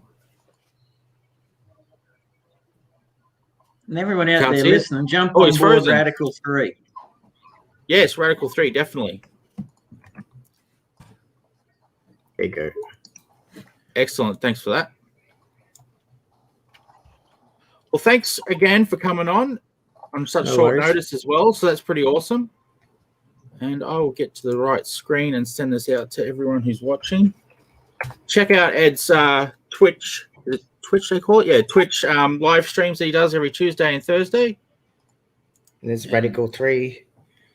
Radical 3 cover. Coming up to halfway through getting that colored. And this one's inked by Darren Close as well. That's why the ink's cool. good. Nice. I went for that old image underlighting. Tried to get that going. Looks Turned really out cool. all right. Super cool. Awesome. Well, thanks, Ed. Much appreciated. No worries. Thanks for having Have me. a good rest. Oh, pleasure. Absolute pleasure. It's always good. Good on you, champion. We'll have to get you back sometime. Yep, definitely. Have to get you on the Wednesday show. There's a plug for the Wednesday show. Thanks. Yeah, and I'll let you go. Thanks again, and see you next time. Okay, bye. Take it easy, man. See ya. See you, Ed. See ya. And our next guest, definitely. And our next guest is Shannon Browning. Let's bring him straight in. Don't muck around. Hey, guys. Hey, Shannon. G'day. How are we all? Good, thank you, sir. Good, thanks. Very well. Cool. How are you? I'll actually apologize if my voice sounds a bit husky. I've been sick for the past week, so not that. It's just been like a flu or something like that. Just the This flu. day and age, you have to pretty quickly reiterate. It's just like, no, it's not that one. Right. Absolutely.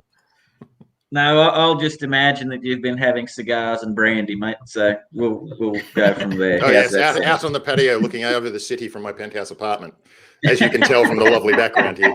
Yes. What time is it? 5 o'clock somewhere. You know? Yes. What time is it? I'm rich. Who cares? Yes. Give me a I cheeky wish. shardy. So Shannon, mate, tell us about yourself. Because, this is the first time I've ever met you, mate. So I'm really excited about hearing, picking up what you're putting down, man. So I think I've met Shane before because I recognize his face, but he has a very recognizable face, I think. Like he does. On the street and see somebody that looks like Shane. That's because he's over the internet every bloody day. I'm everywhere. I'm sure I've seen him on a wanted posted somewhere. Anyway. Oh gosh. Yeah, probably. I've had a lot of surgery to hide that face. Oh gosh. International super spy. Yeah, he really looks like John Travolta. He's got that face sitting in a jar somewhere. Yeah, absolutely. Well played, sir. Well played. Okay. So, well, as you can tell, I take myself very seriously. Now, I've been, oh man, I don't even know where to start all of this. I've been drawing my whole life. As soon as I could pick up a pencil, I started drawing. I got big into comic books when I was going to college. I dropped out of high school and went to graphic design school. And it was right about then that I think the death of Superman was happening. And that's what sort of got me interested in comics and started reading. Before then, I honestly didn't think Superman could work in a comic book. How stupid is that? I don't think that's stupid at all. I actually, I've been selling comic books and been in comic books for 16 years now, and it's like, I don't feel like Clark fits. And that's why I think when they did Injustice, it was the best storyline you could ever do for that character. Because there's no way the equivalent. Hi, buddy. All right. Night, pal. You dropped something? All right. I don't know how anybody, how you could create a perfect being. You know what I'm saying? Because I don't think that exists. I think with Superman, we created this Clark Kent, great guy, whatever. I was raised in a great family. My family was kind and stuff. My dad had a little bit of a drinking problem, but, and I caught the wallop every now and then, but he always looked out for my family. You know what I mean? He was not the perfect character. I don't think that you can have a all kind being. I don't think that exists. I think the anger exists in there, and very rarely did we see it in Superman until in the 90s. Right before we killed him, we'd see a little bit of anger here and there, but the character was too nice, in my opinion. He's an all-American superhero, right? I get it. I get it. And for those of you guys across the sea, America's not all that guy. Let me promise you that. But what I mean Yeah, you noticed he had to stop saying truth, justice, and the American way because the first two contradicted the last one.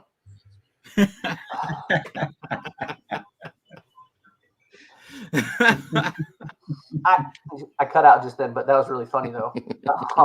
I think that, but there is this stigma that we put on ourselves with that character.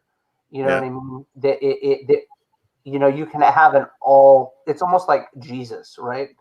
And when people talk about how he can do no wrong, he won't sin. The only time he's ever questioned his father was one time. That's Clark Kent.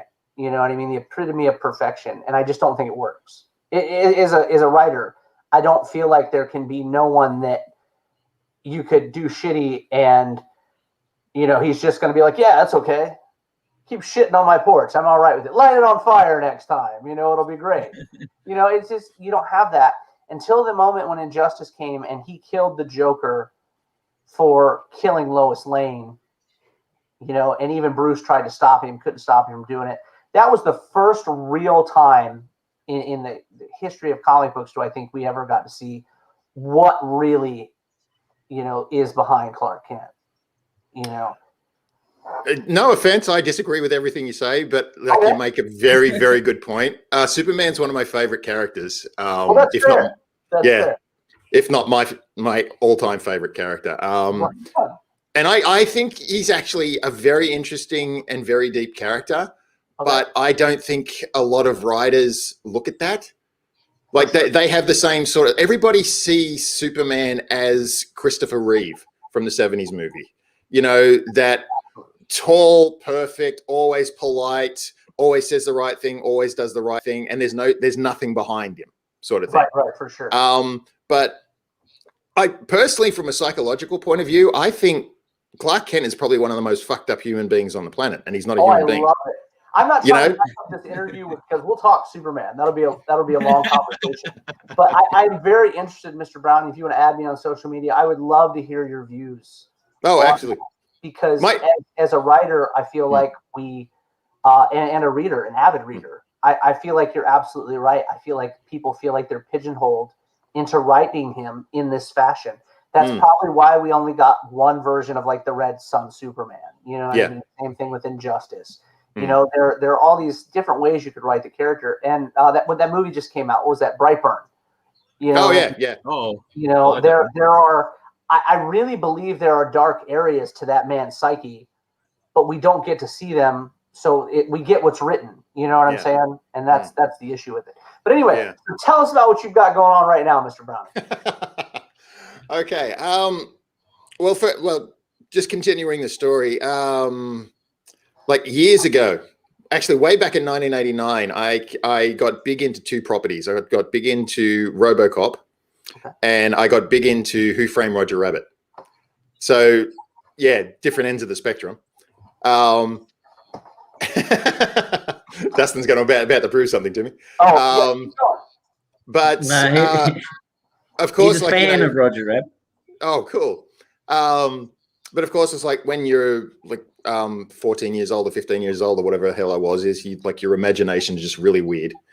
And so I thought, all right, what if you took RoboCop's armor and you put it on a character like Roger Rabbit? And born from that was the character that's been haunting me for the last 25 years, which is RoboToon. As I like to call him, the world's greatest comic about a 6-foot talking robotic rabbit superhero. I dare you to prove me wrong. And yeah, I did like 3 versions of the story before I finally got to issue 1.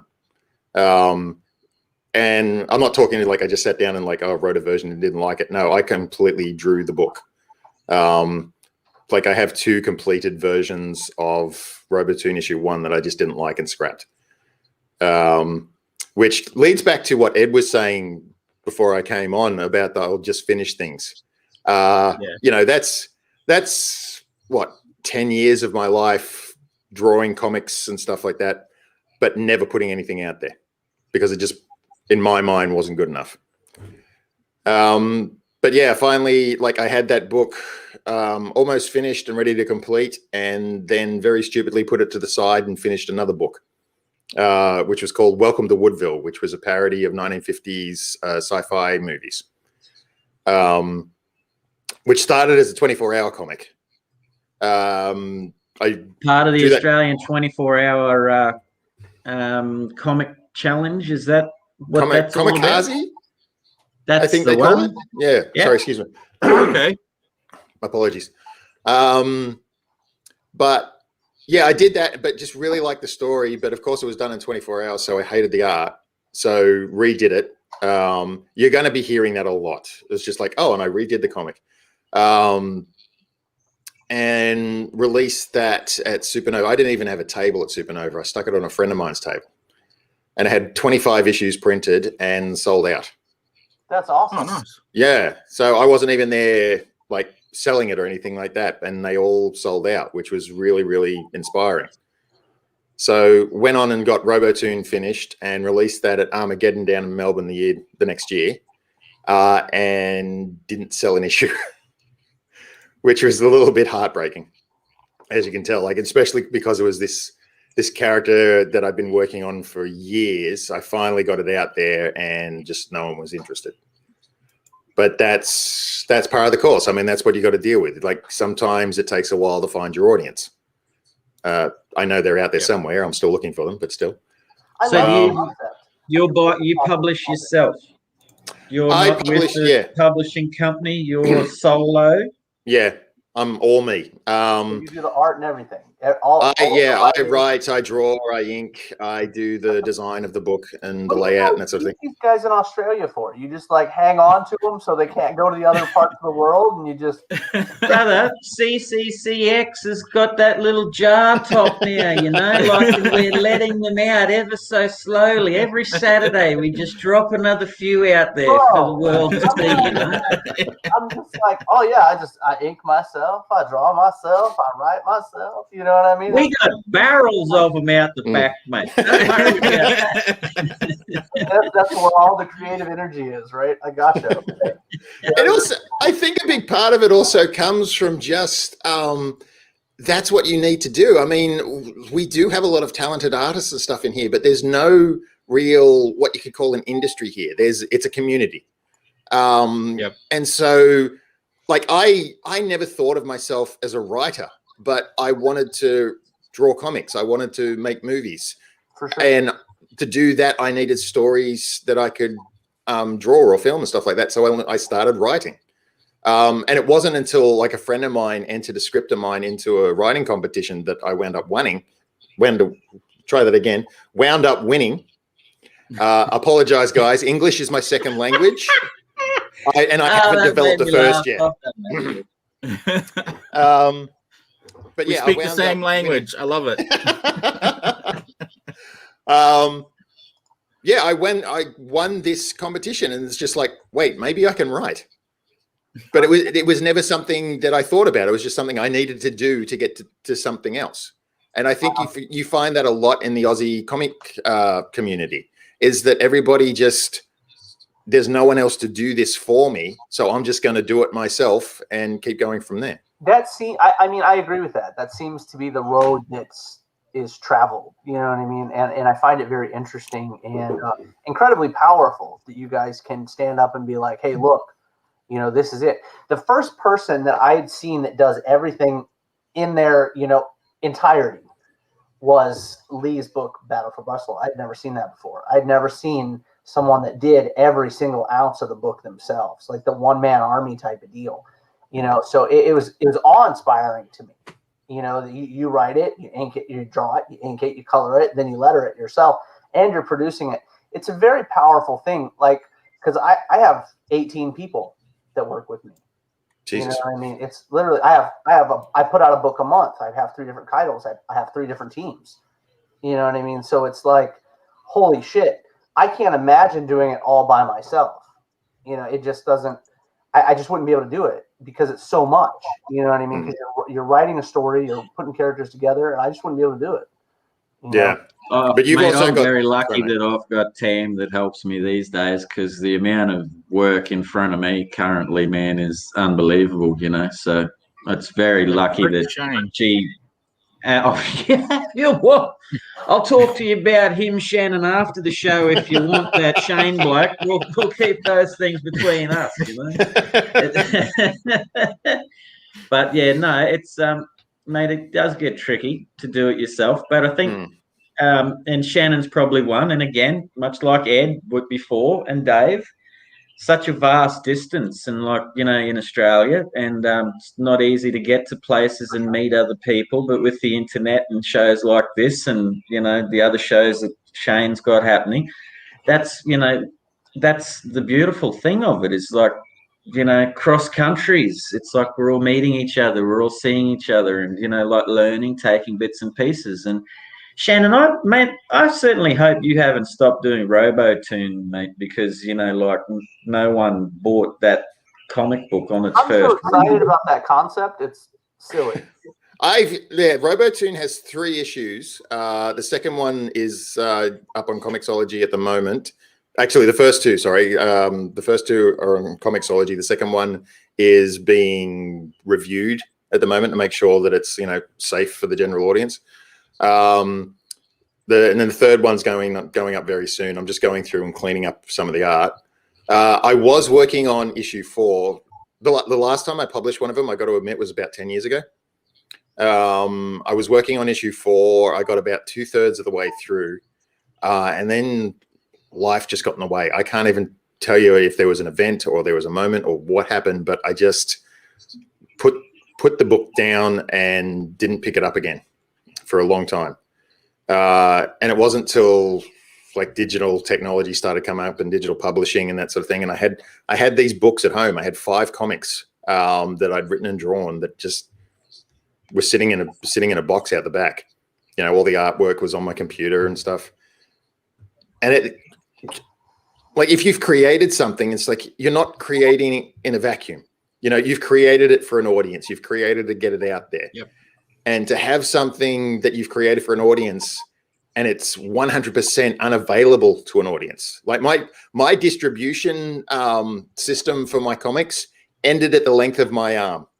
You know, if I couldn't personally hand it to you, there was no way to get the comic to you.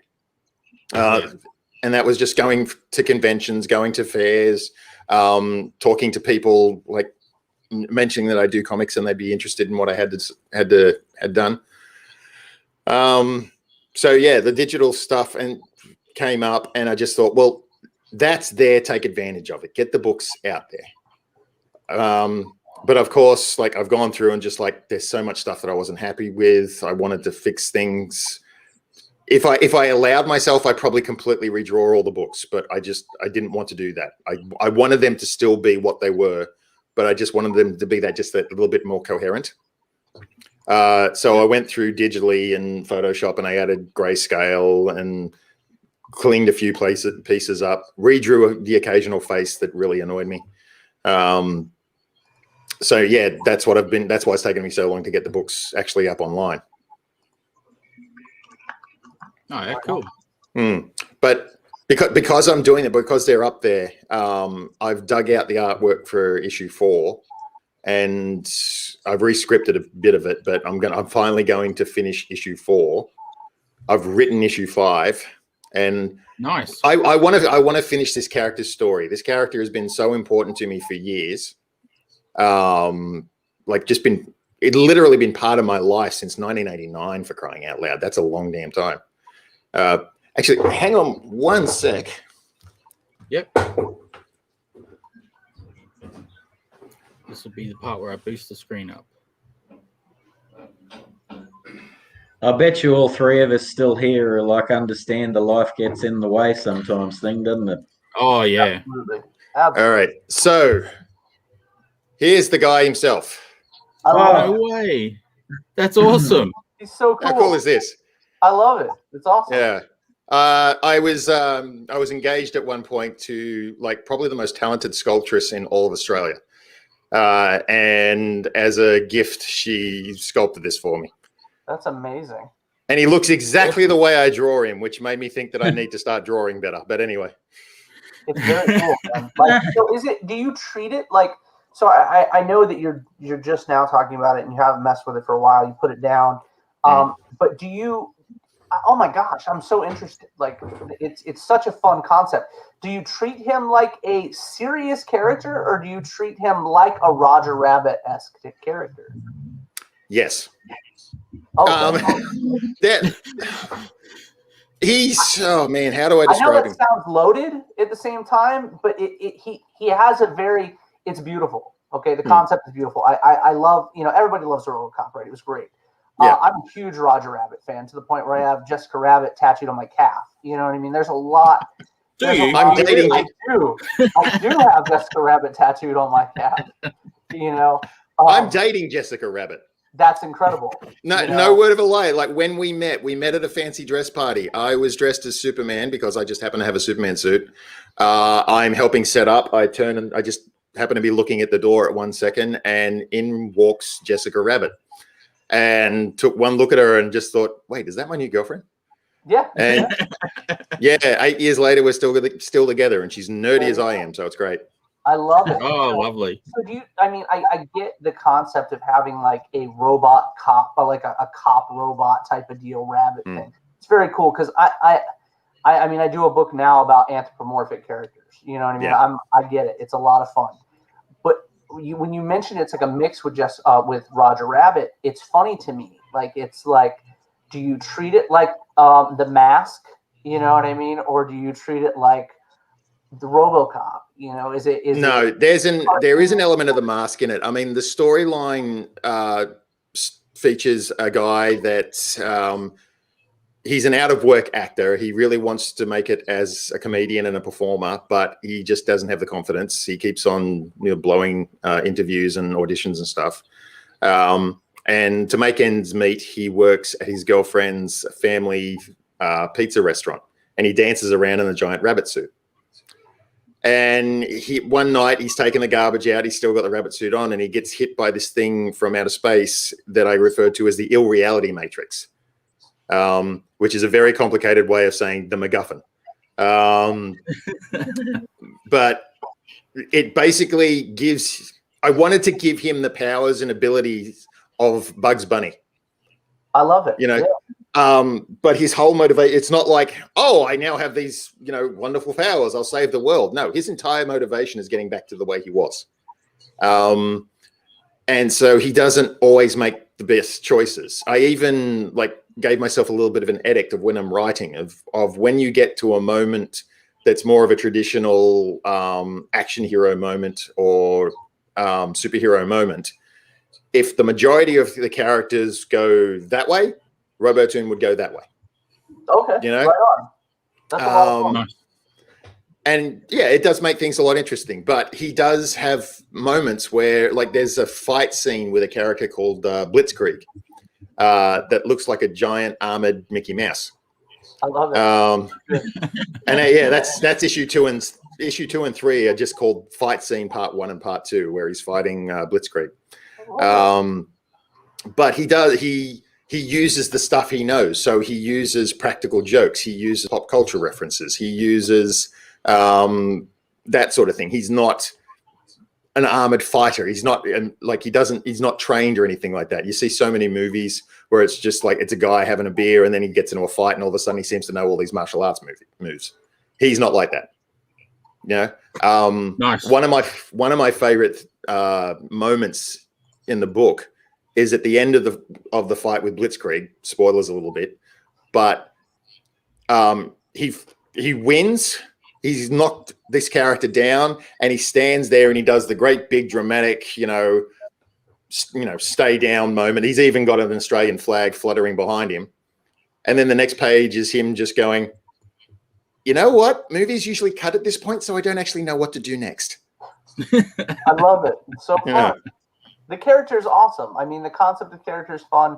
The idea behind a cartoon-powered character in a realistic setting is a lot of fun, and it speaks to a lot of people. A la, Roger Rabbit, Space Jam, Toon World. You know what I mean? All these films stuck out. I mean, Pete's Dragon. In any of these things where you could literally be like, oh my gosh, that's a cartoon. That's great. You know what I mean? Bed Knobs and Broomsticks. There's so many examples of this, but there is such a market for it that it's unbelievable, especially in this day and age. And those of us that grew up on it, you know, it's a lot of fun. So what are you working on now? I mean, what's your current project? As I said, like during the pandemic, I had another comic and it was another 24-hour comic that I did. That was called Mythic Man versus the Aussie Battler.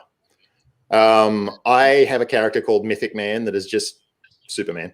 And a friend of mine, Craig McGuinness, had a character called the Aussie Battler, which was Captain America, or Captain Australia, if you really want to call it that way. And Craig did one issue of the Aussie Battler and then just thought, I like drawing, but this whole comic thing, not for me. Okay. And he had all of these characters and this entire world that he'd set up. And he handed it over to a friend of mine and just said, do with it what you will, you know?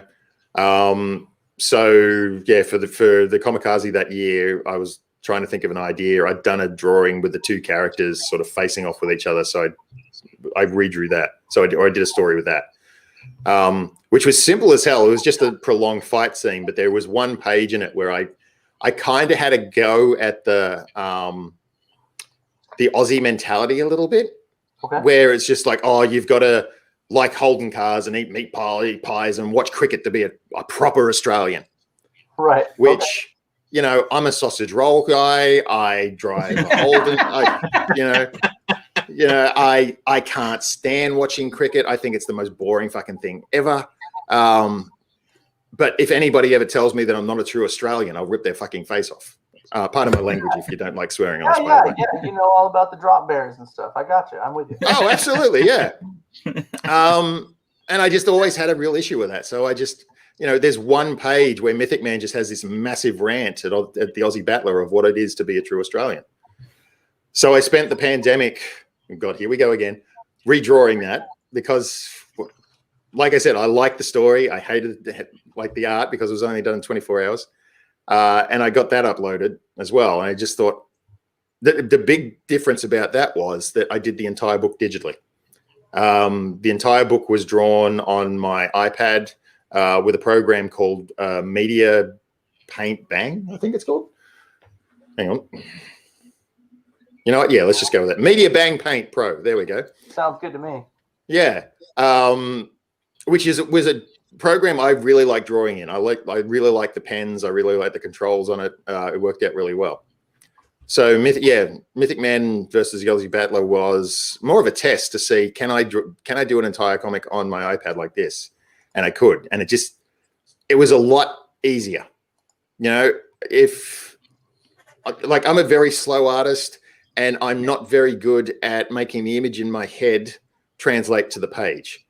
I don't know if you gentlemen have the same sort of issue, but like you'll get an image in your head and what you do is you just try to approximate that as best you can with your drawing skills.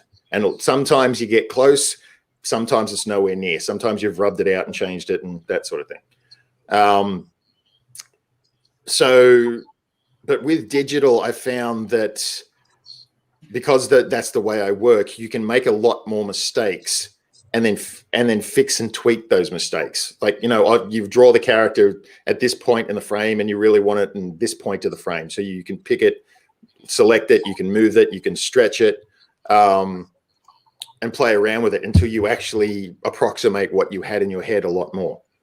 Mate, that's why last week I was talking to Dustin and Tony Menzies about, and Shane, about my process. I'm pen and paper. And there's some times, mate, where I know there's an important page coming up, and there's moments where, for me, I get quite nervous and a little bit terrified, to be quite frank with you, about what I have to do, because I know that, you know, I've got my image that I've designed and I want it to translate to the bigger page, but you do have, I guess it's like, man, being in a swimming competition or something, or, you know, going on a run, you know what I mean? You've sort of got to get yourself in that mindset. And, mate, if you're not ready to go, like if there's a dog barking or, you know, a plane's flying overhead, it can throw you off ever so slightly. The most important thing for me is getting that first line right. And then I just take one line, next line, step, and hopefully, you know, just mate, sometimes I can walk away from a page for like 10 minutes, man. You know what I mean? Like, and stare at it, like everyone has their own processes, I guess, mate. And Shannon, but have you got, just question, whether Shane or yourself have got it, have you got an image of RoboToon that you could put up on the screen for certainly do. I'll put it in the viewers to be familiar with your style and stuff, man? Sure. Let me just I'll find the cover for issue 1. And where do you get these comics, brother? I'll just share the links on. Yeah, issue 1 is, and Mythic Man versus the Aussie Battler are both available on Comixology at the moment.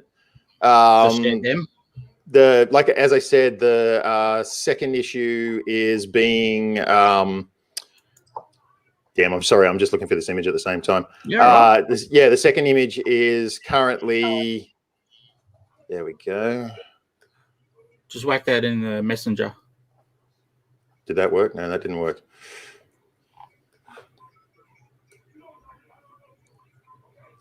Nuts. Hang on one sec. Take your time. See, I think I'm good with technology, and then something new comes along. I used to think I was good with technology till I started running this show, and then it's obvious that I'm not. All right, Shane, do you mind if I just send that to you through Facebook, because that might just work? Yeah, that's what I meant. That's what I meant when I said messenger. There we go. I used to think I was good with technology, and then I dropped my chisel. So. I think it's interesting. You talk about how an artist can look at a page or a panel or a piece, promo, whatever, what have you, and be like, I don't like it. I need to redo it. Okay. Yeah. As a writer, and see, I love that. That's exactly what I imagined him to look like. That's cool as. Very much so. When you were talking about your figure, that's exactly what, I dig it. It looks so good. Yeah. I've got a very cartoony sort of style to my drawing, and so I basically. Style. Thank you very much. Yeah, I just thought you either take advantage of that, or you're just going to be fighting against yourself the whole time. So absolutely, we like right now with Greed, we're going toward Manuel's style versus what we had originally intended. Like, you start building around your artist. You know what I'm saying? It's like, okay, well, it looks better when we do it like this. This feeds to his strengths. Versus a very dark artist, very dark imagery versus cartoony imagery. You know what I'm saying? If you have different styles and strengths, but as you go through and you're erasing things or removing things, redoing things, especially if you're doing them traditionally, you're going back and forth. As a writer and as a page designer, it really sucks when I don't have contractors. I have employees. I have teammates. I don't like working with contractors. It's not my bag very much. You know what I'm saying? But it's like, so when you have to go to your buddy and be like, hey, I really don't, that doesn't match my image in my head. You know what I mean? And you have to go, hey, look, can you change it up? Most of the time it's cool, whatever. No one gives a shit. You know what I mean? Maybe that's what they thought and they wanted to change it a little bit. It doesn't work. But the thing that sucks is when you go back and you're like, man, it's not great. I got to go tell my buddy it's not great. But what's really cool is when they knock it out of the park and it's better than you had intended it to be. Yeah. You know what I mean?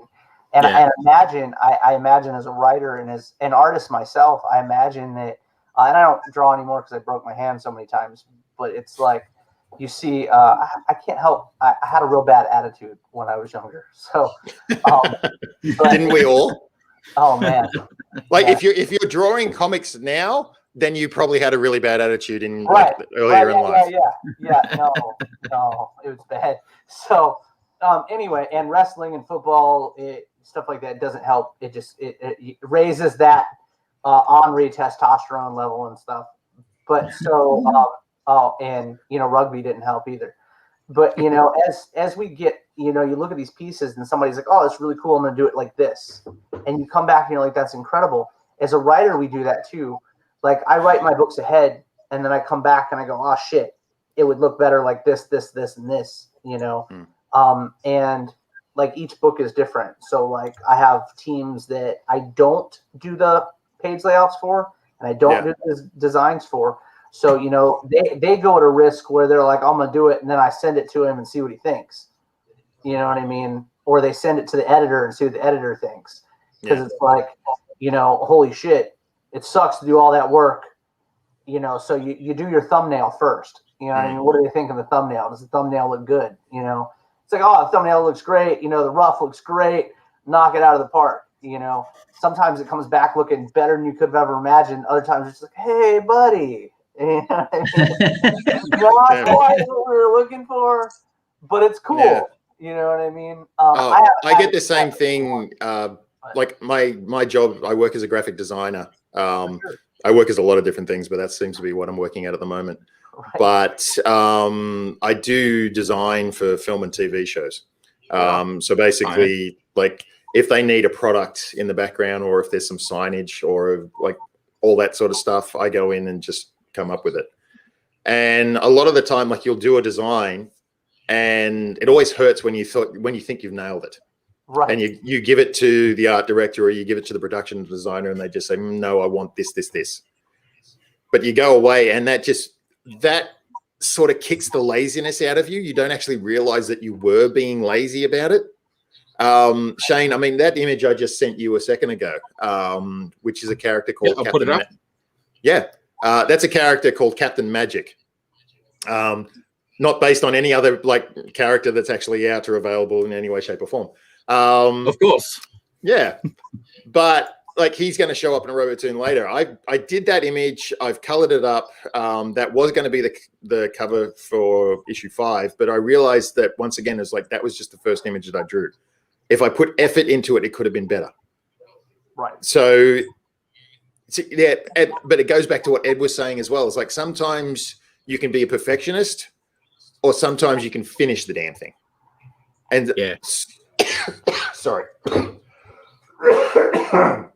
Oh, excuse me. Cheeky shardy. Oh yeah. Yeah, sometimes it's more important just to finish the bloody thing and get it out there. You know? Yeah. The next drawing can be better. The next book can be better, sort of thing, rather than Mate, like spending all the time trying to get this one right. All you can be is the person that you are and the artist you are there.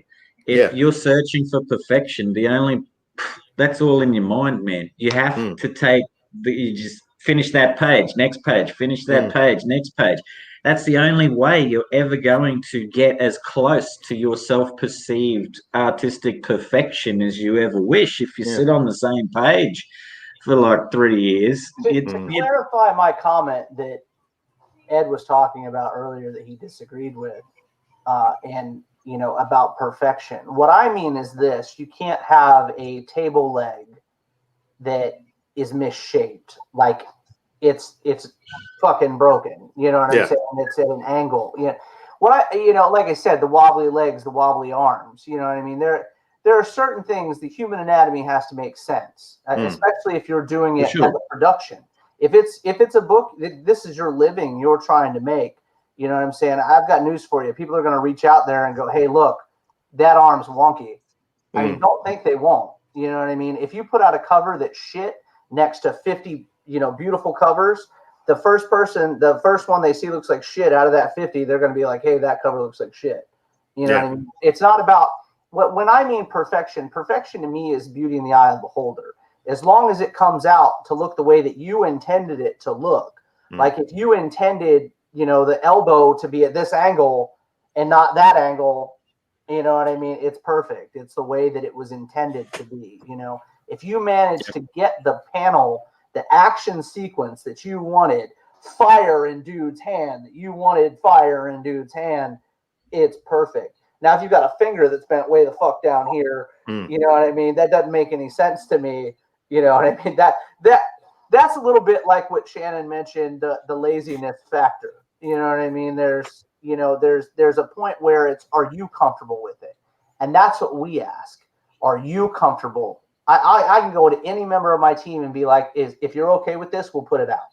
Because I have faith in the team to put out their best product. You know what I'm saying? It doesn't, because like I said, it's a living for us. It's not a hobby. It's not a side gig. You know what I'm saying? So if I'm selling this book for $35 US, it's got to come out. It has to look as good as we can make it look. You know what I mean? The story, and I hold myself accountable as well. The story has to be just as good as the artwork. You know what I mean? Because if I personally think the story's more important than the artwork. I mean, everybody. Yeah, I'd agree. You know, if you have a bad story, it doesn't matter how beautiful the book is. No one's going to want to read it. You know what I mean? Yeah, beautiful art will get the people in there, but the story is what will keep them coming back. Absolutely. Yeah. Except, you know, the only weird thing right now that we're seeing, and it's causing a bubble in the industry, is the speculative market, you know, and the speculative cover artist market. You know, God, that's back. So yeah, it's super back, and it's not great, but it's a very indicative of the times we live in and the type of people that are the comic book industry now. You know what I'm saying? If you've got names, you know what I mean? Names sell books, covers sell books, you know, and that's, you know, it's very important. So if I bring on, you know, super uber artists for a cover, we got to, on the interiors, a writer and a line artist, we have to keep up with that beautiful cover too. You know, we have to, because they're not going to want to put their beautiful cover on a shit book. You know what I mean? It doesn't do them any good. So that's my perfection, is the team doing the best they can do, because that's all I can possibly ask them. You know? Oh yeah. That's exactly what I was trying to make that point as well. I probably didn't very well, absolutely. But still. We know, you know, we all know that if we've had a lazy day, you know what I mean? We can walk out and be like, you know, I wrote a couple paragraphs today. There's not even any good punctuation in there. It's just bullshit. And then the editor gets it, he's like, you had a lazy day, huh? Yeah. Because I write scripts for film as well, and I've had moments where it's just like I'll get to a point, and I know the basics of what I need to happen, but I can't write the full details. So literally, you'll get to a scene in a script that'll just say they arrive, something happens, they move on. Yeah, right. You know, and it's just like, all right, that's enough for that bit. I'll move on to other parts of the script. But you know, sometimes you need to do that. Right.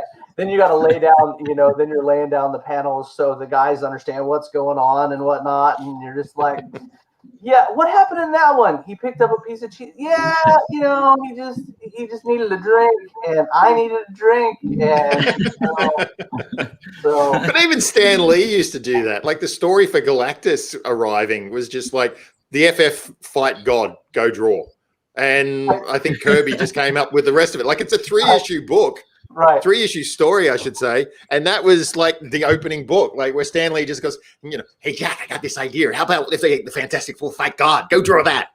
Right. Good Lord. Well, I've never impersonated Stan Lee before. I probably never will again. It's very good. I thought you should get an Emmy for that one. I was in. And we've got it for historical reference now, Shannon. So it's like, you know, anyone out there needs a Stan Lee, you know, like impersonation, we can add that to your resume too, mate. You know. Well, yeah. I just, if I shave the beard and just put a rug on, you know, I've got the look. Oh my God. Stan Lee was a lot shorter than me, so I'll have to walk around on my knees, but that's about it. That's funny. That's funny. Yeah, no, I hope you get these comic books done, mate. It'd be so do I. Good to see him out and about. And much like I said to Ed, lovely story. Like quick question. Yeah. How did you come across Shane and the CCCX show? Like I'm on a few pages on Facebook of comic creators and stuff, and while I was waiting for RoboToon 2 to come out, I got the sales report for my books for May. Mm-hmm. And put it this way, I'm not retiring anytime soon. Oh, but it's frustrating, not so much from the making money side of things. I'm not trying to make a living out of my comics, but as I said earlier, like I did this stuff for an audience. You know, I did this stuff. It makes me laugh, and I enjoy it when I come up with this stuff. And if you enjoy it, someone else will enjoy it. And I really wanted to get it in front of more eyes. I wanted more people to be seeing this stuff and reading this stuff and hopefully enjoying this stuff. So yeah, I just put a big plug out on a few of these pages just saying, hey, my book's coming out. The second issue's coming out soon. I would love to get it in front of more eyes. Can anybody help me out? And Shane was very kindly got in contact with me. Oh, he's a good man, isn't he? Mm. He's a good man. Lucky for you, he had a phone in his hand and not a whip, mate. So yes, he wasn't doing this stuff on a cave wall like we did when we were kids. Indeed. Well, I did have the whip. I was on the phone at the same time as getting Lee to work. So. Hey, what you do in your personal life, Shane, is none of our business. Each their own. No kink shame here. Oh gosh. No. No, it's good, Ben. I wish you every success with it, mate. So thank you, Lee. Thank you very much. That's all right. Not a drama. It's Shane's like shared your links and everything like that too. And I shared them on the. Yeah, I've sent a bunch to Shane already. Awesome. I'm doing the shameless plug with the T-shirt as well. No. I love that Battle for Bustle shirt. I hadn't even noticed Here's that. another one. Here's another one. Battle for Bustle shirt. Yep. So good. I can't wait to get ours. I'm so excited to get ours. I had to edit the one because Heather was like, "No one's going to wear the boob shirt, so you got to do the other shirt." And I was like, so we have the silhouette of a boob. And then the T-Rex pinchy thing coming toward it. So I thought that was really funny. And that'll be silhouetted and it'll be like, it'll look like the T-Rex Jurassic Park logo. Yeah.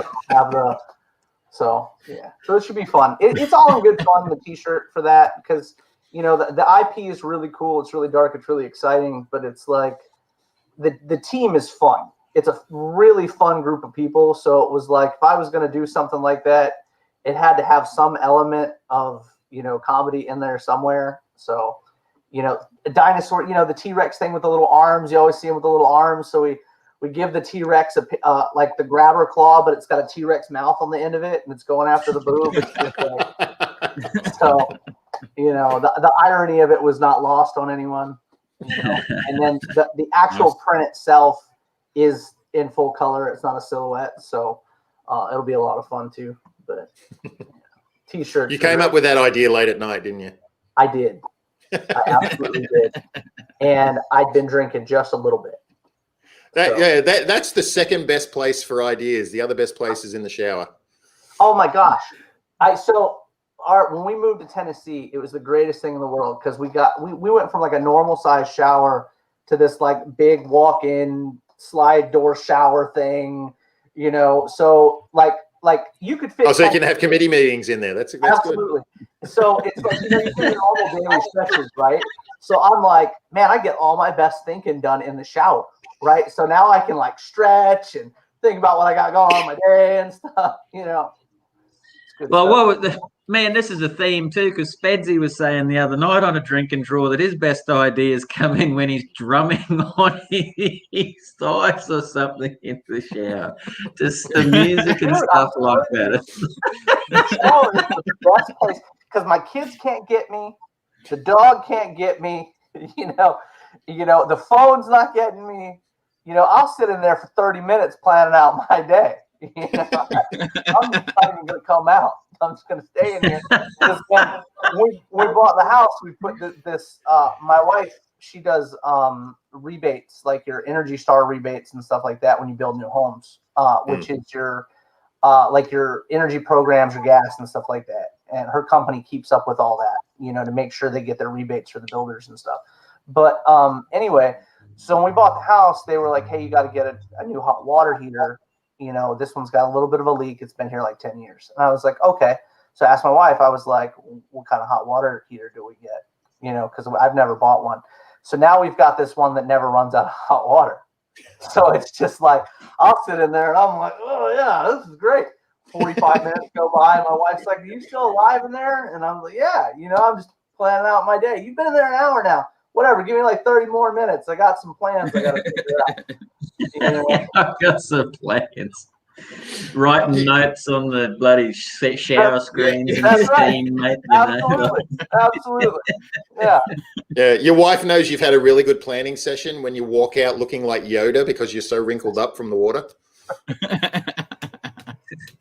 Absolutely. Oh my gosh. Or I don't even like, It's been a real good one. If I walk out and I don't even brush my hair, you know, I just throw on some shorts and walk out and get in the pool. That's how you know it's been a real good one. I'm not even, you know, good morning. Did you eat? No, I'm getting in the water.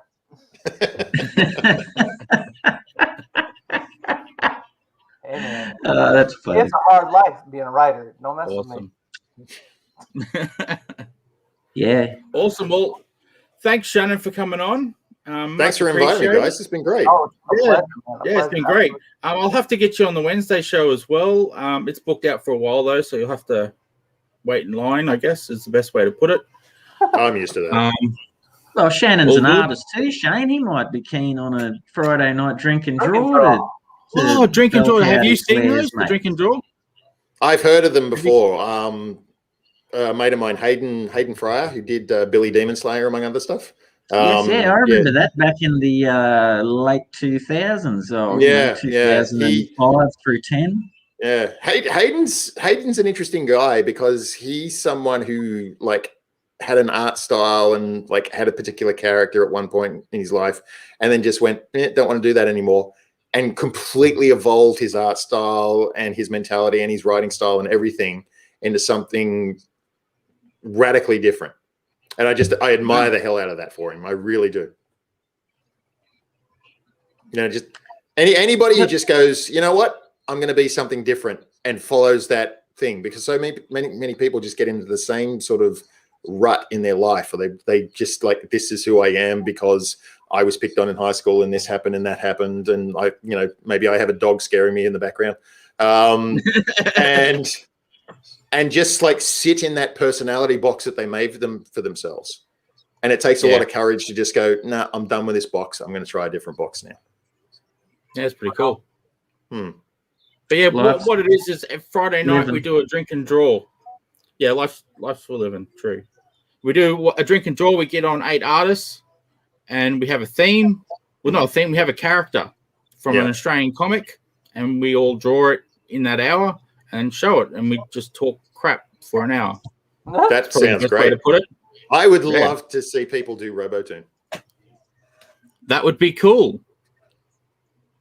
That would be cool. I like that. I'll have to put it into the queue. I would happily donate the character to a drink and draw just to see how other people would translate him. That would be awesome. I like that. Hey, That's Shannon, you know a bloke. He's above you on the screen, mate. Have a yarn to him. He might be able to work something out for you. You know any contacts for me? You know any phone numbers I could call? You know.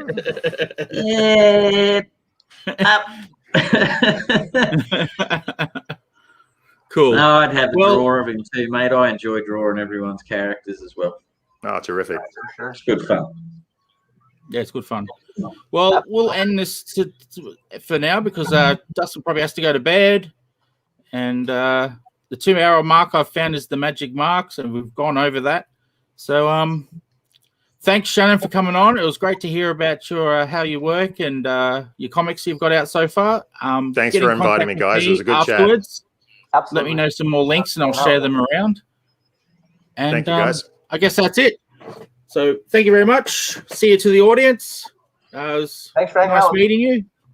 Thanks for hanging out, and good night to the Americans, and have a good lunch to the Australians. Enjoy your weekend. Enjoy your week.